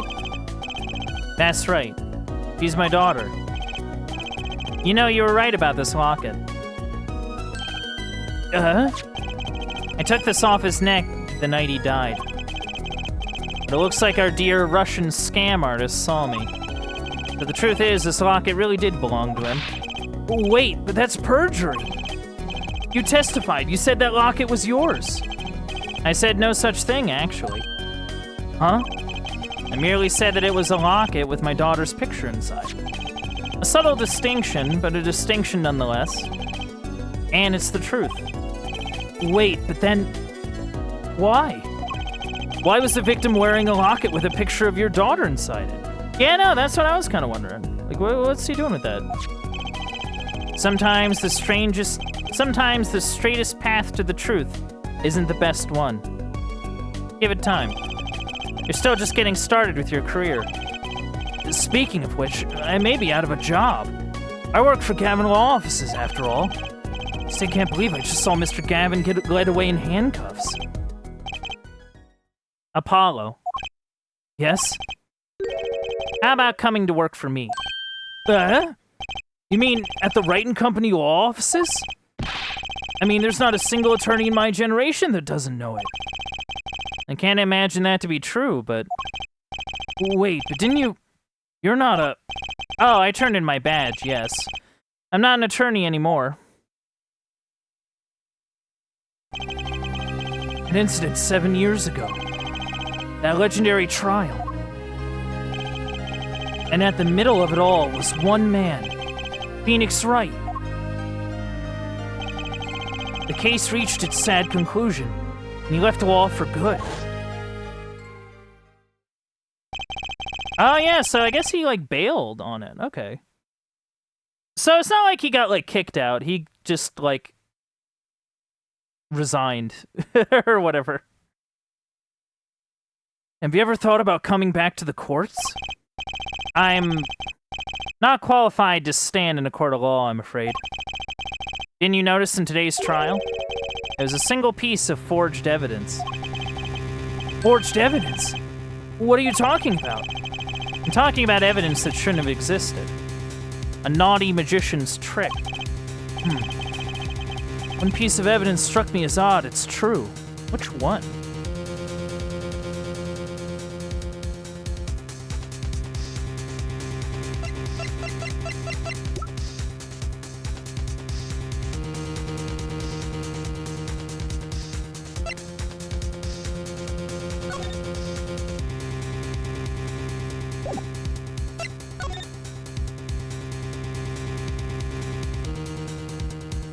Yeah, that is a little weird.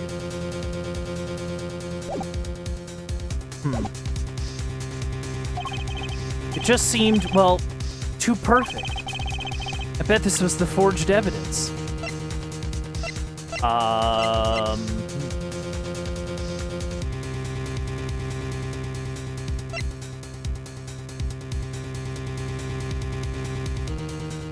I mean, I do think the ace was kind of...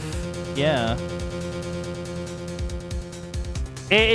Talking about evidence that seems too perfect, it does kind of... Also, that's Capcom Osaka. That's funny.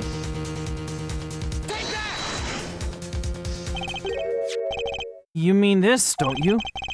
I got this from your daughter, Mr. Wright. Yes, a card couldn't have been found at the crime scene. Why? Because the killer took it with him when he left, leaving the wrong card in its place. Luckily for us. Court can't accept this evidence. It's a fraud. A fraud? How can you be so sure? I would think the only person who could claim it was a fraud would be the one who took the real card from the crime scene. The real killer. My verdict is already handed down. 7 years ago. Then, you really... Yes, I forged this card. Oh, wow. And that's the sort of stuff he gave crap to Edgeworth about, too. But I guess the idea is that he forged the card to catch him out on a lie? I guess? One look at the crime scene should have told you it wasn't real. But you can't do something like that and call yourself an attorney. Who's calling themselves an attorney, Apollo? So it's true. The rumor's true. 7 years ago. None of that matters much now, does it? No. Ah!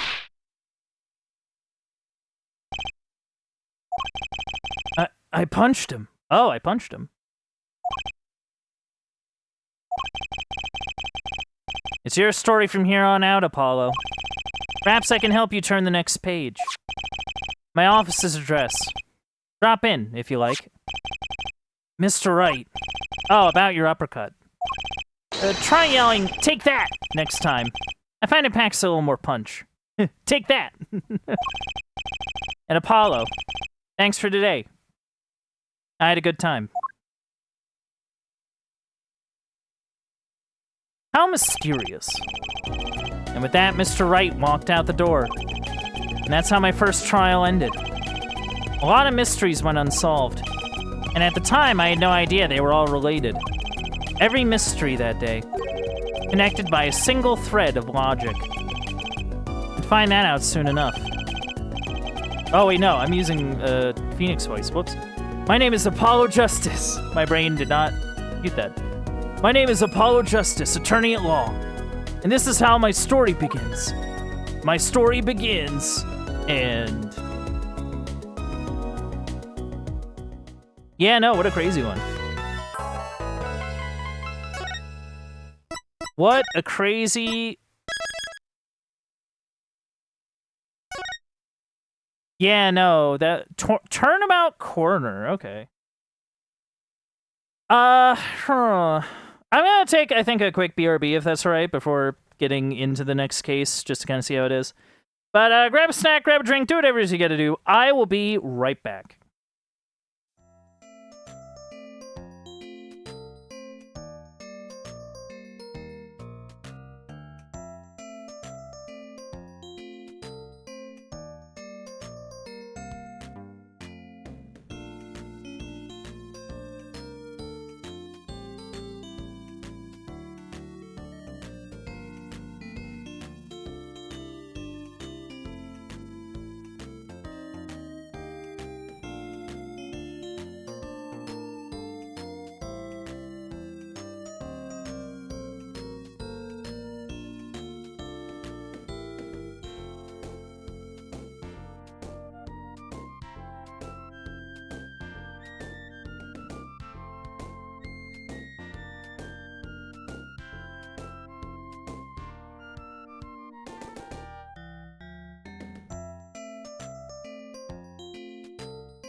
And I'm back. Sorry for the interruption, but let's hop right back into the action. Alright, let's do Turnabout Corner. At least we can start it up, yeah? Oh, whoops. Yeah, no, we're good. Let's go! Episode 2, Turnabout Corner. It's a wheel! As long as we draw breath, the wheel of fate turns. Whoa! Whoa!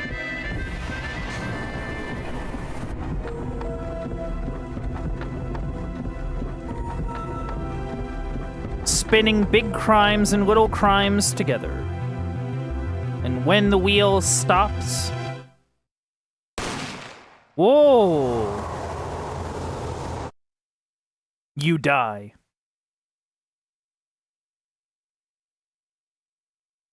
What happened? June 15th, 9:12 a.m. Wright and Company Law Offices. 2 months have passed since Mr. Gavin's arrest. My first trial, and I lost both my mentor and my job. Yeah, I'll admit it. I was screwed. But even when I hit bottom, I told myself I'd never come here. Honest. And now you're here. Here being the legendary Wright and Company Law Offices. Okay. There's a lot going on in this scene. Not gonna lie. Okay, Justice. Time to stop trembling. Ah, you must be here for the interview. Right this way. Huh? Hello there. You found the right place. Welcome. You found the right place. What's with this girl? Well now, shall we begin? So animated. Yeah, no, they actually add like some a bit more frames to their animation. That's cool. Begin what? Right. First things first. Any special talents? Talents? Yes, well, you must have at least one. Well, I guess, defending? Defending? An unusual talent, but it'll do. With a little jazzing up, of course.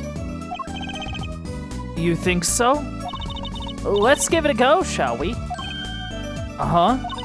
Go ahead, show me, defend. Just give it all you got. Don't hold back now. Oh, what are you talking about? I can't just defend here. First lesson. A professional can perform anywhere. Thanks. We want people to be laughing with us, not at us. Thanks. But I'm not sure why they should be laughing at all. What? What exactly do you think you came here to do? What? Defend? No? Excuse me, but do you know where you are? Huh? The Wright and Company Law Offices, right? Oh. I was afraid of that. But don't worry, you're not the first. Look, what's going on here? Who are you? I came here to meet with the person in charge. Well, you've apparently made no fewer than 2 mistakes. Mistakes? But I got a call from Mr. Wright this morning. Perhaps you should go read the sign out front again. What's there to read? Look, it says right there. Oh. Why does it say Wright Talent Agency? Oh. Huh. Welcome to the Wright Talent Agency, where you've always come to the right place. Oh my god. I'm Trucy Wright, CEO. I'm a magician. Yeah, I kind of picked up on that, but based on literally everything. But no, hello, Trucy, hello. Oh my goodness. It all came flooding back. The trial. That girl. Hello, sir. Please pick a card. The locket. That's right. She's my daughter. Trucy. Right. Here, check out our flyer. Oh, yeah. From magic to the piano, even your defense. Oh. Even your defense is called out. So, like, we're not even, like, an actual, like, lawyer's office. It's just that we're a talent agency that happens to have a lawyer. That's awesome. So, what's your name? Apollo. Apollo Justice, attorney at law. Ah, okay. These are neat. Okay. We got new, like... Yeah, let me take a look around. I'm curious. Uso hat, just like the one Trucy is wearing. Oh, that's just for show. Don't wear it, please. That's thought from my mind, honest. I put it there so clients can see it and know who I am. Nothing says magician like a silk top hat. Okay. Strange split box leers at me from the wall. Is this one of those boxes for cutting people in half? That's right. This cabinet is used for an illusion called the zigzag. I've seen one on TV, but why is there one just sitting here in your office? Oh, it's a little big for me, you see. So I'm using it as furniture. Oh, okay, okay. Hats in the top, shirts in the middle, and pants down below. I think it's a nice touch, don't you? You know, not like the worst thought. It's not exactly what I'd call a welcoming decor. I mean, you gotta use what you got, right?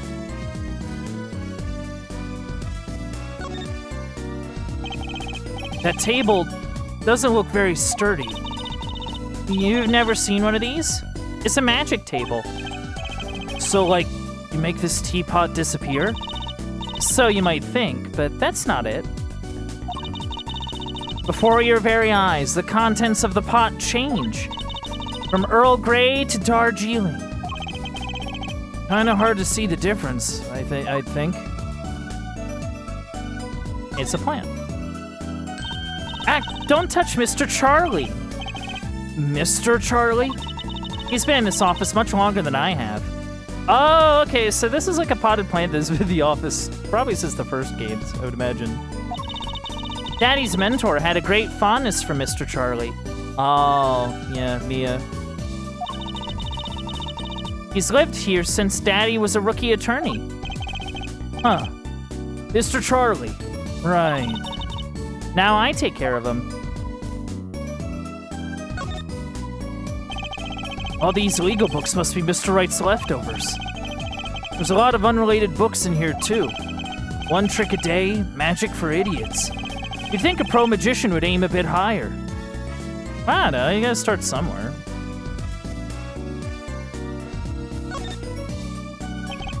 An old sepia-tinted photo of a man in a silk top hat. That's my favorite magician. I wanna be just like him someday. Sure, nice. Guess it's good to have a role model. Even if he's gotta be well over 100. How rude. There's all sorts of strange paraphernalia sitting on top of the piano. Those are my magic props. Practice, practice, practice. A professional never leaves their weapons far from reach. But you can't play the piano with all this junk on it. Oh, and no one plays here anyway. And the neighbors complain. I guess Mr. Wright really can't play. I guess Mr. Wright really... So he's a pianist that really sucks at playing piano. That's awesome. Yeah, no, what's with the restaurant display looking whatever? Whoa, that fork is floating. Not. Why do you have a plate of plastic spaghetti here? That right there is the whole reason I became a magician. Do tell. Yeah, do tell. I saw a plate just like that in a restaurant once. The floating fork looks so real. And that's when I knew. Someday I'd make magic more amazing than that spaghetti. Okay. Alrighty then. Sorry, I'm too like transfixed on like this room, this clutter.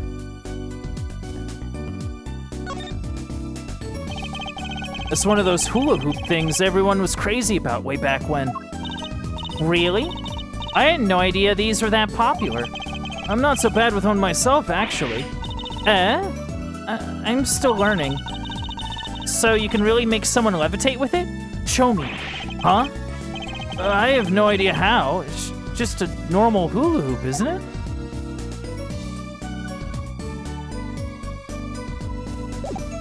Yeah, no, you're interesting. You're interesting. Oh, wow. Yeah, no, she's like a kid. Like, very much a kid. Wait, no, hold on. When did you... Hold on. I have to do some math here.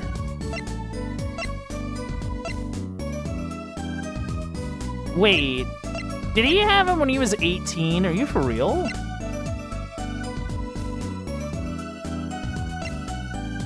How does that parse? Well, no, you can have a kid when you're 18. Yeah. But like that wouldn't that mean that he had this daughter? How old was he in the game, in like the original games?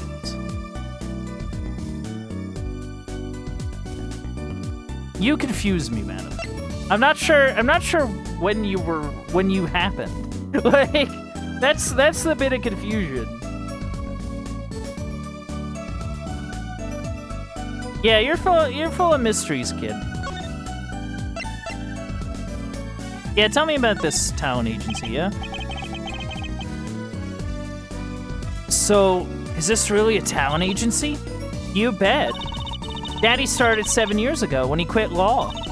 Of course, we only have 2 people signed up right now. 2 people? Does that include you? Trucy Wright, magician extraordinaire. I've done a lot of stage shows. Paid, too. I am a professional, you know. Right. Promise you'll come to one of my shows, okay? Let's see. Oh, and the other person our agency represents is the Phoenix Wright, pianist extra extraordinaire. Your dad, in other words. Didn't he say he couldn't play the piano? Our agency doesn't see that as a problem. Okay. Why, there are many magicians who can't do magic. At least you're optimistic, I'll give you that. Have you guys been running for 7 years? Like, how's that been going on? So you're Phoenix Wright's daughter? That's right. After Daddy quit law 7 years ago, I promised I would keep him fed. So I'm kind of his sugar daddy, get it? No. I'm in charge of this whole office, too. Pretty amazing for a young lass of 15, when you agree. 15? How old is Mr. Wright? Daddy? Oh, he's 33 this year. I'm sure there's a good explanation, I hope. Yeah, no, that is kind of an odd... I mean, not that it's like uncommon. Not that would be like weird. It's just that like we don't know who her mom is. And I don't know. I'm curious. I guess I don't know. Also, like it seems kind of odd because I could have swore Phoenix was older in the original trilogy. So she would have been born before the original Ace Attorney games, and that's kind of where like my brain isn't braining. Because like I could have swore that he wasn't like seeing anyone, or maybe like unless he's like Dahlia's kid, which would be an interesting development. But I feel like that wouldn't make sense. I feel like that wouldn't have happened. I don't know. I'm just curious. About Mr. Wright giving up law. It was because of that incident 7 years ago, wasn't it? You know about that. Not the details. I remember the news, though. It was a big deal. So I hear. I was too young to understand what was going on. I'll ask Daddy about it next time I get a chance. Daddy, right. That reminds me. About Mr. Wright. He gave me a call this morning to come in. But Daddy's not here right now. He's in the hospital. What? A hospital? Yeah, he's on strict bed rest until he gets better. What? Okay, which hospital is Mr. Wright in? I'll pay him a visit. Oh, the Hickfield Clinic. It's quite close. Oh, is that the clinic with the one weirdo doctor? Right. I'll be going now. And I'll give this showbiz gig some thought, okay? Oh, wait, I'll go with you. Okay, sure, whatever. Holy DVD collection, dude. Oh, that is... Wow, okay. Has he just been kind of... Oh, and he has his grape juice and a toy piano. That's funny. So, this is Mr. Wright's hospital. It's this guy. I remember this guy. Eh? Visitors, are you? Yeah, are you the doctor? Hey, yep. Dr. Hickfield's the name. Good morning, Doctor. Whoa, hiya there, Trucy. Cute as ever. No, Hickfield. You better not. Is this Daddy's room? Oh, yeah. Except he gone for a morning checkup. Be back soon. How are you, Miss Trucy? Got any places you'd like examined? Doctor? Doctor, the nurse was looking for you. Why, if it isn't the daddy, you're the cutest little thing in town. Guess I'll be off then. Later, Trucy. Wow, what an odd bird that guy was. Good morning. Didn't expect you so soon, Apollo. Mr. Wright. Yeah, hey, dude. You have 12 billion DVDs. What are we doing? Swaying, spiraling stack of DVD cases. The Steel Samurai, the Nickel Samurai, Pink Princess, the Zappy Samurai, Electric Bugaboo. Oh, is this, Yeah, no. Okay, so he did get into, like, Steel Samurai at the end of the day. They're all children's action hero shows. This kid I know keeps sending them to me. Oh, Maya keeps sending it. Okay, that's cute. Huh? Like a niece or nephew? Something like that. Quite the collection. This kid's parents must be really generous with their allowance. Funny, Mr. Wright doesn't seem the type that kids would like. Yeah, no. Mr. Wright's bed. It's really messy. Look how messy this is. You're just hopeless without me, aren't you, Daddy? Yikes, she's attempting to clean up. Look out! You got me. What can I say? I was raised in a barn. Try not to let word get out, Apollo, if you don't mind. Yeah, it might ruin your illustrious career pretending to play the piano.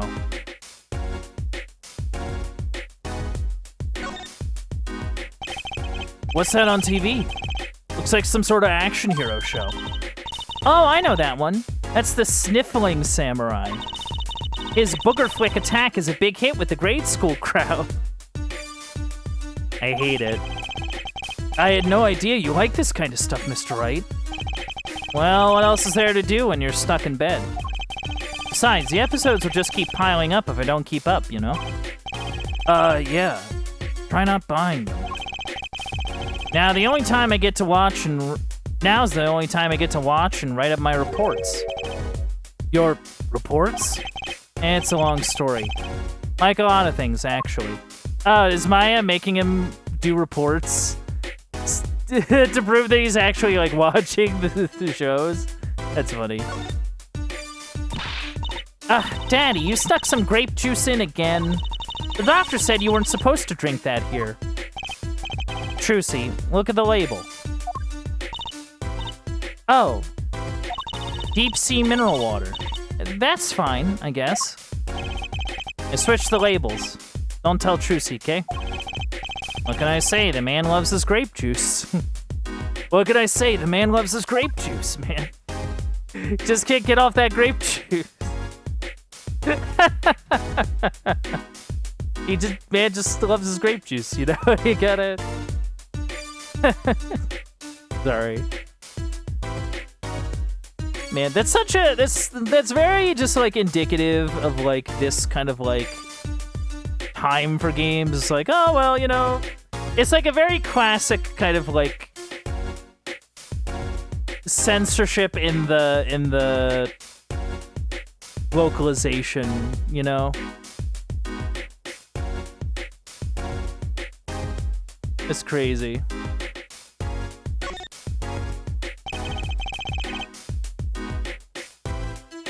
This looks like a child's toy piano. Gotta practice. Wouldn't want my fingers to get stiff. The pro always keeps his weapon close at hand. Shall I play you a tune? No thanks. Ah, how unfortunate. I so rarely get a chance to play. Man. What happened? So, what happened? You could have imagined it. Me, victim of a hit and run. You were hit by a car? Yeah, he was hit by a car. That's crazy. Oh, he tried to swerve. I'll give him that. Picture me tossed 30 feet through the air. Only stopping when my head hit that telephone pole. Oh my goodness. You hit a telephone pole with your head? Are you okay? Yeah, you should be drinking if you suffered a concussion, dude. Brother. Thankfully, my only injury was a sprained ankle. How did you... Okay. Sure. He really is as lucky as they say. Yeah, there's no kidding. There's something that, well, just doesn't sit right. I just can't believe you have a daughter, Mr. Wright. And she's so big. Not fat, but you know what I mean. Oh, Trucy's still a child. Daddy, how many times do I have to remind you? I'm not a child anymore. No, you're very much a child. I'm sorry. But you always be Daddy's little baby girl to me, Trucy. My foot. I'm not buying it. Oh, something you should know about Trucy. She's a magician, right? She told me. Not a mere stage magician. She's a genius. Teehee? Aw, Daddy. You'll soon come to appreciate her talent. You could just tell me things instead of insinuating them. Why can't you just tell me things, Phoenix? Why we gotta take the roundabout sort of way? So why did you contact me? What could the Wright Talent Agency possibly want with me? No need to get prickly now. Hey, I didn't ask to be dragged in like this. Huh? But didn't you come into the office of your own free will anyway? Well, yeah, of course. Help, we're in big trouble here at the office. Big. Thought someone was dying. So, you don't think this is big trouble? My talent agency represents only 2 people, and one of them is in the hospital. That's right, Daddy. How are we gonna pay this month's rent? And the groceries? Yeah, that's the problem with such a tight operation. It's a symbiotic relationship. When one of us falls, the other 2 must fall. Hey, this isn't exactly a suitable conversation to be having with a 15-year-old kid. In any case, if Apollo here can't help you, you'll have to transfer to a new school. Again. No, I can't. I only just made friends. How could you do this to me? To us. Polly. Huh? What? Now it's my fault? On that note, how about you come work for us? I've got the perfect client for you already lined up. A client? You mean I get to do my job? I get to defend in court? Alright, I'll hear what you have to say. You got him, Daddy. Hook, line, and sinker. Now it's time to reel him in. It's official. I'm scared. They're like 2 peas in a pod, though, and I think that's cute.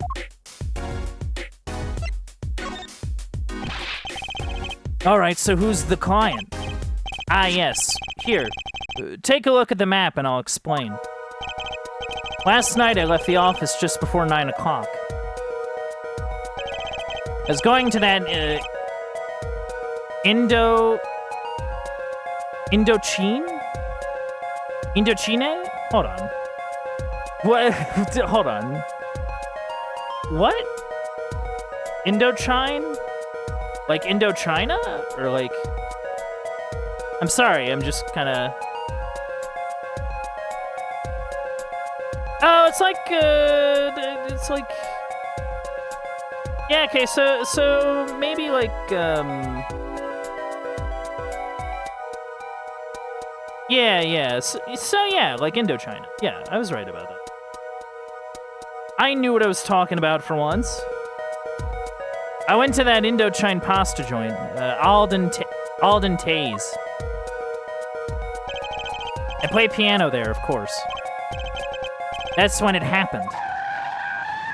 Hey, how's it going? The car sent me flying, nicked a telephone pole, and zoomed away. Creepy, huh? Just a tad. It's almost as creepy as hearing you tell the story like it was no big deal. The car sped off in this direction. Okay. So, good luck. Huh? You wanted a client, didn't you? Well, I'm your client. Find the guy who knocked me into that telephone pole. Whoa, hold on. I'm a defense attorney, not a detective. Oh, yeah, no. No, Apollo, in these games, you also do detective work. That's just how these go. Don't worry. Once you found the guy, I intend to sue him. Then you can stick it to him in court. I'm not a prosecutor either. I'm sorry, but this is crazy. I'm going home. Don't get so worked up. It was just a joke. Huh? Oh, Daddy. Sorry, Apollo. He just loves jokes, you know? Even the ones that aren't very funny. Your real client should be stopping by the office any time now. The office? You mean the talent agency? No harm in going. Not like I have anything else to do. One more thing. Don't look into my accident. Do look into my accident too, would you? I marked the scene of the tragedy on this map. It's right in front of this park. Should be easy to find. So, he's going to make me investigate this after all. Okay. Huh. I mean, sure.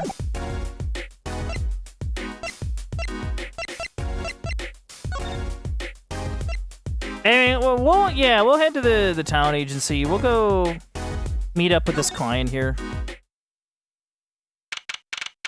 June 15th, 10:05 a.m. at the Right Talent Agency. Hey! How long you planning on making me wait, eh? Ah, good morning. Oh, hello. Hey there, Trucy doll. Sounds like your pops had a bit of a rough spot, eh? All's well that ends well, I guess. This is our client? Hey, so this is that, Pollo fella.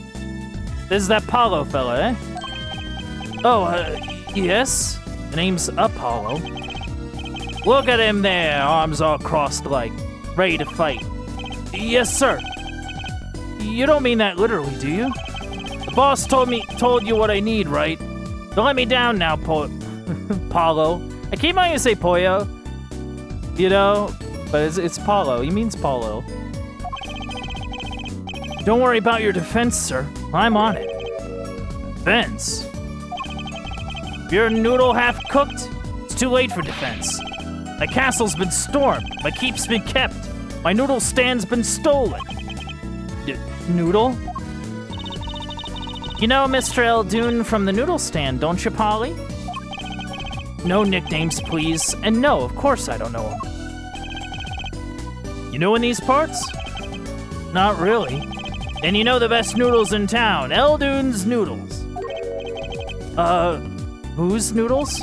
My noodles. Help me out here, Trucy doll. This is Mr. Guy Eldoon. Guy Eldoon? Our client. Maybe you can tell us what the problem is, Mr. Eldoon? Anything for you, Trucy doll.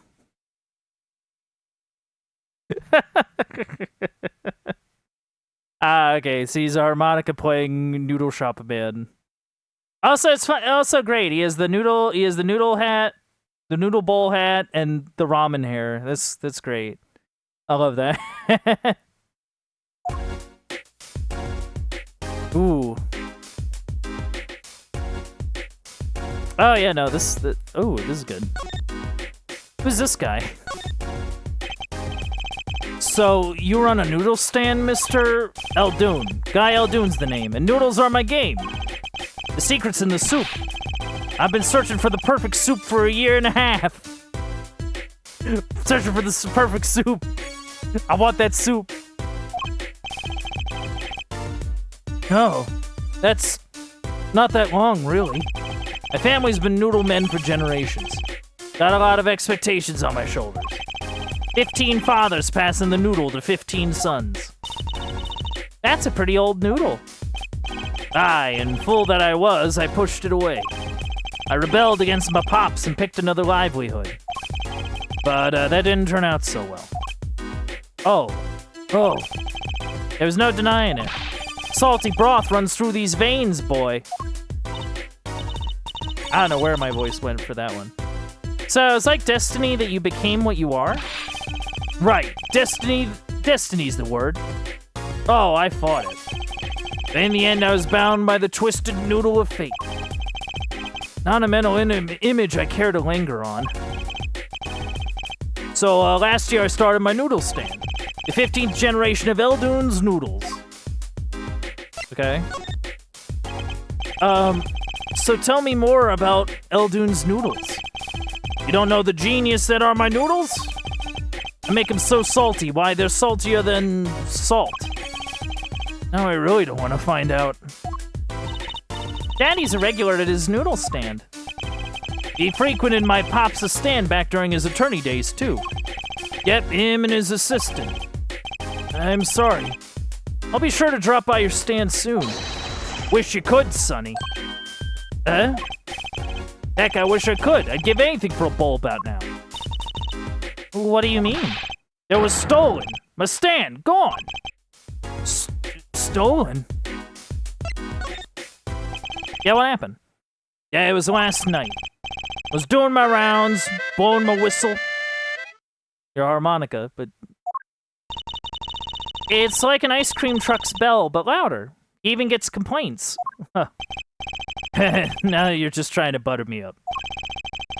It sounded more like the blues than a whistle. Yeah, no, I was about to say. I closed up my stand for the night and parked by the house. Then this morning, dark and early, it was gone.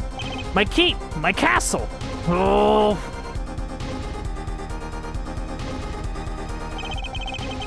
Maybe some bum carted it off? Just guessing here. Well, I don't care who did it. Without my stand, I'm finished. All my noodle bowls were in there, too. That's the saddest thing I've heard all day. You know it. Anyhow, that's the deal. Good luck. Good. Huh? Wait, what exactly is your request? My noodle stand. Find it. And the day you bring my baby back is the day you feast on as many noodles as you want. Of course, I make it so hot and salty, 2 bowls would kill a man. Then I'd really need defense. Speaking of defense, that's what I do. I'm a lawyer, not a detective. This is where I live. You drop by if you need any info, okay?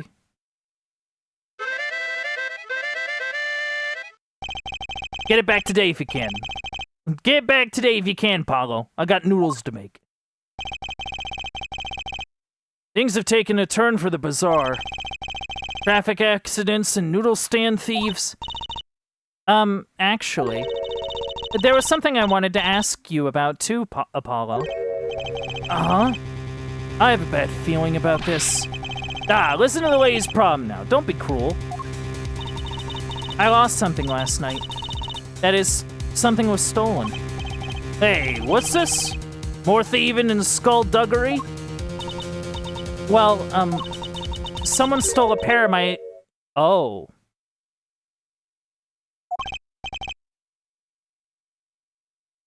Really?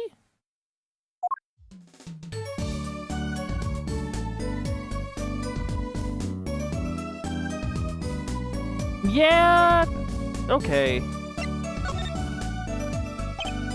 They were, stolen your... Yeah, her panties, yeah. Right. Panties, right. That's a crying shame, that is, Trucy Doll. I was alone in the office last night. I'd hung my panties out the window there to dry, when a thief came and took them. My favorite panties. Oh, God. I ran after him. Give those back, I shouted. Wait. Yeah, I already know who this is gonna be. Well, that was certainly brave of you. But I lost him. Without those panties, I don't know what I'll do. Darn crying shame, yup. Well, at least the scene of the crime is convenient. I'll mark it on your map. I'll be heading home now. Remember, find my stand or there's an empty bowl in your future, Paulo. Right. And you help out Trucy Doll here too, you hear? Things have certainly picked up, haven't they? We had no work yesterday, and now we have 3 cases. I guess. Let's see where we stand. On the courtroom, that's where. Well, the first item on our list, Phoenix Wright, Daddy's hit-and-run accident. You have to find the one who hit him. Who's going to pay us for this again? And the second item, Mr. Eldoon's request to find his stolen stand, for which we stand to gain a bowl of salty noodles. And the last request is mine, to find my stolen panties. That bowl of noodles is looking better and better. Let's go, Polly. To the streets. Aren't you enthusiastic? How could I not be? Let's crack these cases, you and me. I guess we might as well get started. Let's see, a hit and run, a stolen stand, and last but not least, stolen panties. God, I could be lawyering right now. I had to put my mentor in jail. Yeah, I already like love. Because I'm not a moron. Huh? Mr. Wright's gone. Maybe he's gone for an examination? He'll probably be back soon. Let's wait. I think it might take some time. Daddy always loves his examinations. Don't ask, Justice. You don't want to know. Why don't we come back later? Yeah, I guess you're right. Okay, so we'll come back later.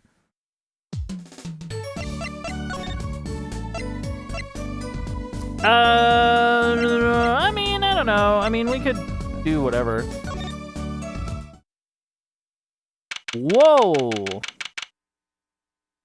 What happened here? I guess, I don't know if that's like, yeah, that might be groovy. So this is where Mr. Wright got hit by that car? According to the map, this is the place. What a huge mansion. What a mansion. Apollo, there's a nice-looking lady over there. Let's question her. Okay. I'm a little curious about... Whoa! The park over there, too. Yeah, so there's a park been closed off by the cops, and there's an old lady trying to jump the fence. Hi. Excuse me. Can we have a few words with you? You want something? Whoa, that that husky voice. Why am I suddenly sweating? Oh, husky, okay. That's quite a house you've got there. You must have a lot of money. Whoa. Money sounds something my son would call his friends. This is the Kitaki family mansion, little girl. You, kid with the hair. You want something? Me? No, not a thing. Bye. Apollo, we can't leave without questioning her. What if she knows something? But the Kitaki family... They're the biggest organized crime syndicate in town. Oh. Oh. Whoa. If you're going to ask something, ask it. If you're man enough. Right. Yay, way to whip him into shape, ma'am. She know no fear. I'm Plum. Plum Kitaki, wife of the 4th head of the Kitaki family business. Friends call me Little Plum. I'm Little Apollo Justice, attorney at law. Looks could kill this woman would be a mass murderer by now. Oh, no, this is cool music. Yeah, let's take a look here. There's paint splashed all over this gate. What a mess. Was this paint knocked over by the car that hit my daddy? That's right. And I'm left to clean up the mess. With a broom? If you find whoever did this, bring the scoundrel by, would you? Of course. Of course. Then you can make them clean up their own mess. You're cute. Naive, but cute. When I find whoever did this, you can bet I'll be doing some cleaning. There's nothing I dislike so much as a mess. Ooh, I wish I could say cool things like that. I bet you do. I'd laugh if my teeth weren't chattering so hard.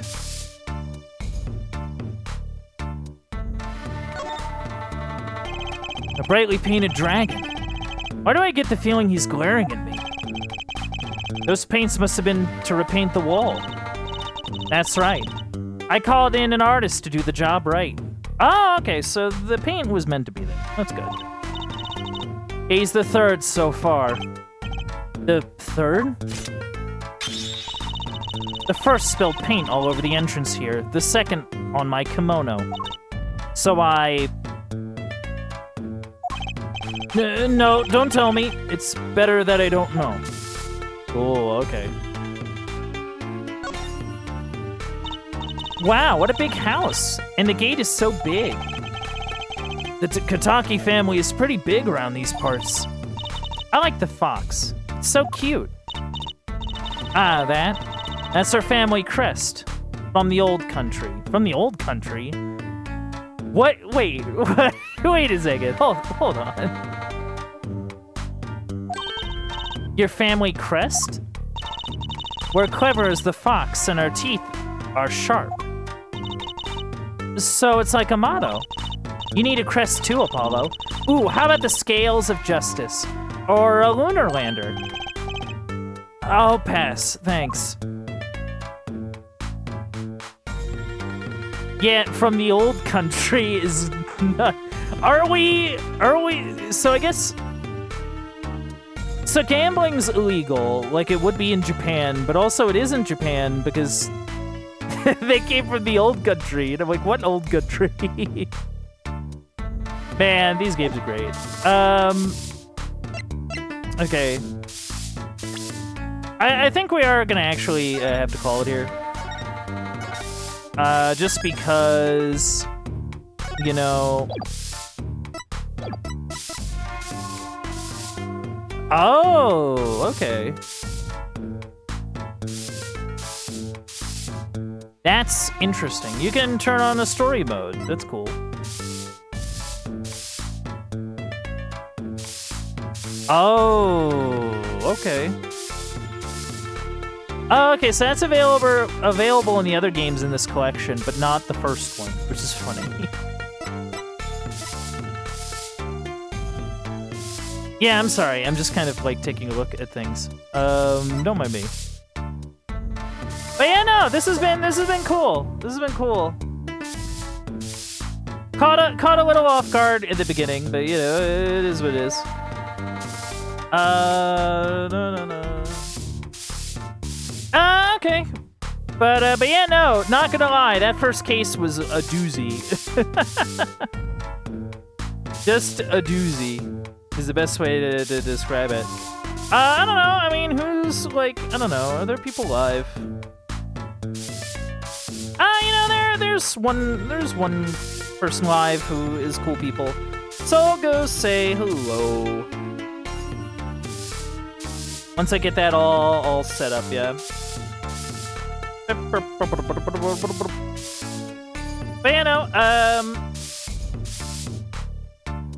But you know, thank y'all for coming out. I really appreciate you. I think without further ado, I'm gonna roll it over now to the aftermath. So, chat, what did we learn today? We learned that sometimes you just gotta like hit the ground running when it comes to like the intro to your game. We also learned that that I don't know if the puns necessarily went away. So that's cool. And we also learned that that Phoenix Wright is a terrible pianist. Anyway, thank you for coming out to the Uncle Bandit stream. If you enjoyed streams like this, don't be afraid to leave a follow. If you want to help support the stream, you can also sub and donate. Those things really help me out. If you want to check out any old playthroughs or keep up with any current playthroughs, you can head over to the Uncle Bandit stream archive or on youtube.com. And if you want to keep up with any stream updates like playthrough announcements or just want to see what I'm up to, you can check me out on Blue Sky at Uncle Bandit. This has been it for me, and this has been Apollo Justice Ace Attorney, and I hope to see you all next time.